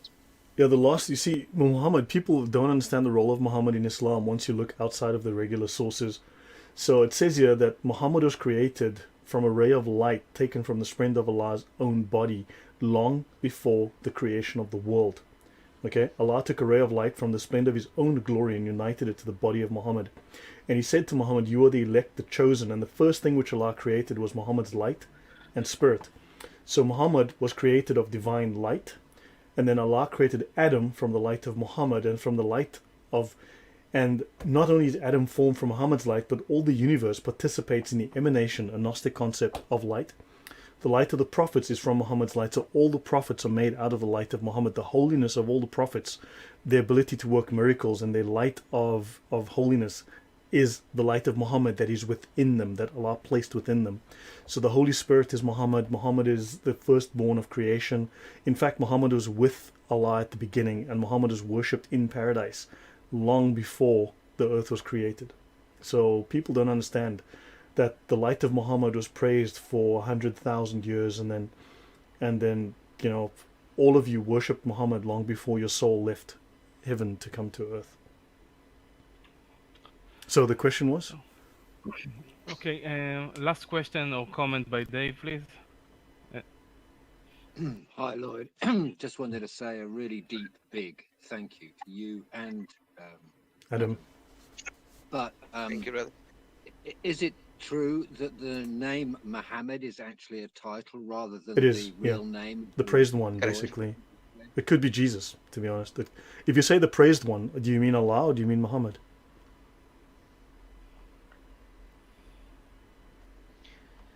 And by the way, all the verses where the Muhammad is mentioned, that Muhammad is not the father of anyone, if you check it out closely, you will see it's in past tense. So it's in past tense. So if these verses were being revealed while Muhammad was here, why are they in past tense? That's interesting. I will do a live stream with you, Lloyd, on this one. We'll do a live stream on my channel on this one. one. That is interesting. No, I learned a lot tonight. I mean, I've learned a lot as well, things I didn't know, some from the Sunnah. So that's very interesting. Yeah. Okay. So that's me basically done, guys. You know, it's midnight here. Yeah, I just want 3 more minutes of Adam's time, if I may. Sure, please go ahead. Adam, let's pretend that the Muslims are no longer a minority in Europe, and they are able to have their way. How does life under Islam, because you are from Pakistan, so you obviously know how it feels and how it looks, how does life under Islam will be in Europe if they are the majority? You will have everything according to the Sunnah and the Hadiths, Sunnah and the Quranic things. So in Pakistan, we have a law called 295C, the Act of Pakistan 295C and 285. So if anyone, as an agnostic or atheist, would say, I don't believe in Muhammad, Muhammad was a false prophet, that's a 3 years imprisonment. If he says Muhammad is a pedophile, that's a punishment till death. So you will be hanged till death. You cannot say anything wrong about Muhammad or any other prophet. So example, you say Jesus is Lord God. Now, for example, that's again a blasphemy, that you are using a holy personage of Islam and calling him more than what he is, and hence you have bare minimum 3 years imprisonment. That's the law of Pakistan, Act of Pakistan. You it means like there is no freedom of speech. There will be girls married to Muslims at a very young age, and the law cannot do jack. Anyone can convert your daughter or your son at the age of 5 or 6 or 7 to Islam, and you cannot do jack. But anyone who wants to get out of Islam, they have to go to the court after they are adult, which is 18 plus, and they have to denounce Islam and say, I need to be a non-Muslim. Yet they will ask you certain question, and they will put you in such a trial where if you say something left, right, and not be very precise, you might say a blasphemy, so you will be put to jail for 3 years. And when you put to jail in 3 years, remember, in the US and the western part of the world, they do bad things to the people who are child molester. But in Pakistan and countries like that, they do bad things to the people who are blasphemer. So you see, that is a basic reality. There's no freedom of speech, there's no freedom of religion. Everything has to be according to Sharia, and yet Pakistan is not even 50% Sharia country. It's not even 50% Sharia country. It is maybe 20% Sharia country, and that's your life will be in essence. And yeah, any man can marry. He can have a wife at home, and he can go and have an affair with another girl, and then just marry her. And the wife cannot do jack. She cannot, because in Islamic law, it does not requires the person to ask permission from her first wife to marry a second wife. It's not, by law, it's not.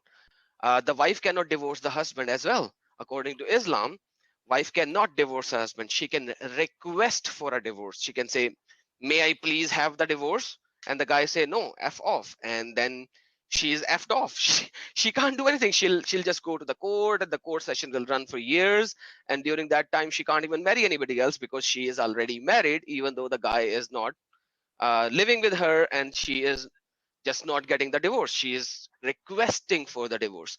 So, overall, I think if I have to describe it in just few words, this is what your life will be in a Muslim majority country. Thank you very much. This is very important for us to know. I guess now more than ever, the Europeans are going to open their borders even wider to accept more of those nice, peaceful people. Or maybe not. Maybe you will learn something. Anyway, Lloyd, do you have anything else to say for tonight, or we will just meet again next Monday? I will say good night, everyone. Sorry, yeah. Yeah, you use the word niceful people, peaceful people. You know what Quran says? Quran says, do not go for peace when you are the uppermost. So the Quranic doctrine actually is clear. Quran chapter number 47, verse number 35. It says, do not weaken and call for peace when you are superior and when you are the uppermost. Do not go for peace. So the peace is in Islam is only there when you are not superior. And that's what we have shown you already in different verses of the Quran and the Shaykh. So don't call it a peaceful religion, brother. Like, please don't. No, I was just sarcastic. I'm sorry. It was a joke. Oh, sorry. Yeah, Adam, you are always welcome to come back. Thank you very much for your input. God bless you. Adam, thank It's you very very important much. information. Yeah. And Lloyd, as usual, this is the work of a hero in my eyes. I appreciate that a lot. I think all our admins are very happy about your dedication and time and kindness. So I will stop the recording now. Thank you for joining We Are the 99%, and we are part of the Resistance United family. And this Wednesday we have another event with William Gardner about what is truth, objective truth. You are all welcome to join. Yeah. Thank you very much, Well, and thank see you you next guys. Monday, Lloyd. By the way, let me just show you Adam Seeker's channel so that you can find Adam Seeker on YouTube. This is Adam Seeker's channel on YouTube here. Right, this is Adam Seeker, so he has a very, very active YouTube channel, guys, so please give him some support. And this is my channel on YouTube here. So I discuss things from the perspective of Islamic law. So not opinion, but the final interpretation of Islam, which is the ijma, the consensus of the scholars, and how it is applied. So this is my channel, which discusses these issues in detail. So please look us up and subscribe. Thank you. Thank you very much. God bless you both, and I will open the floor for free conversation. Good night, everyone. Thanks, guys.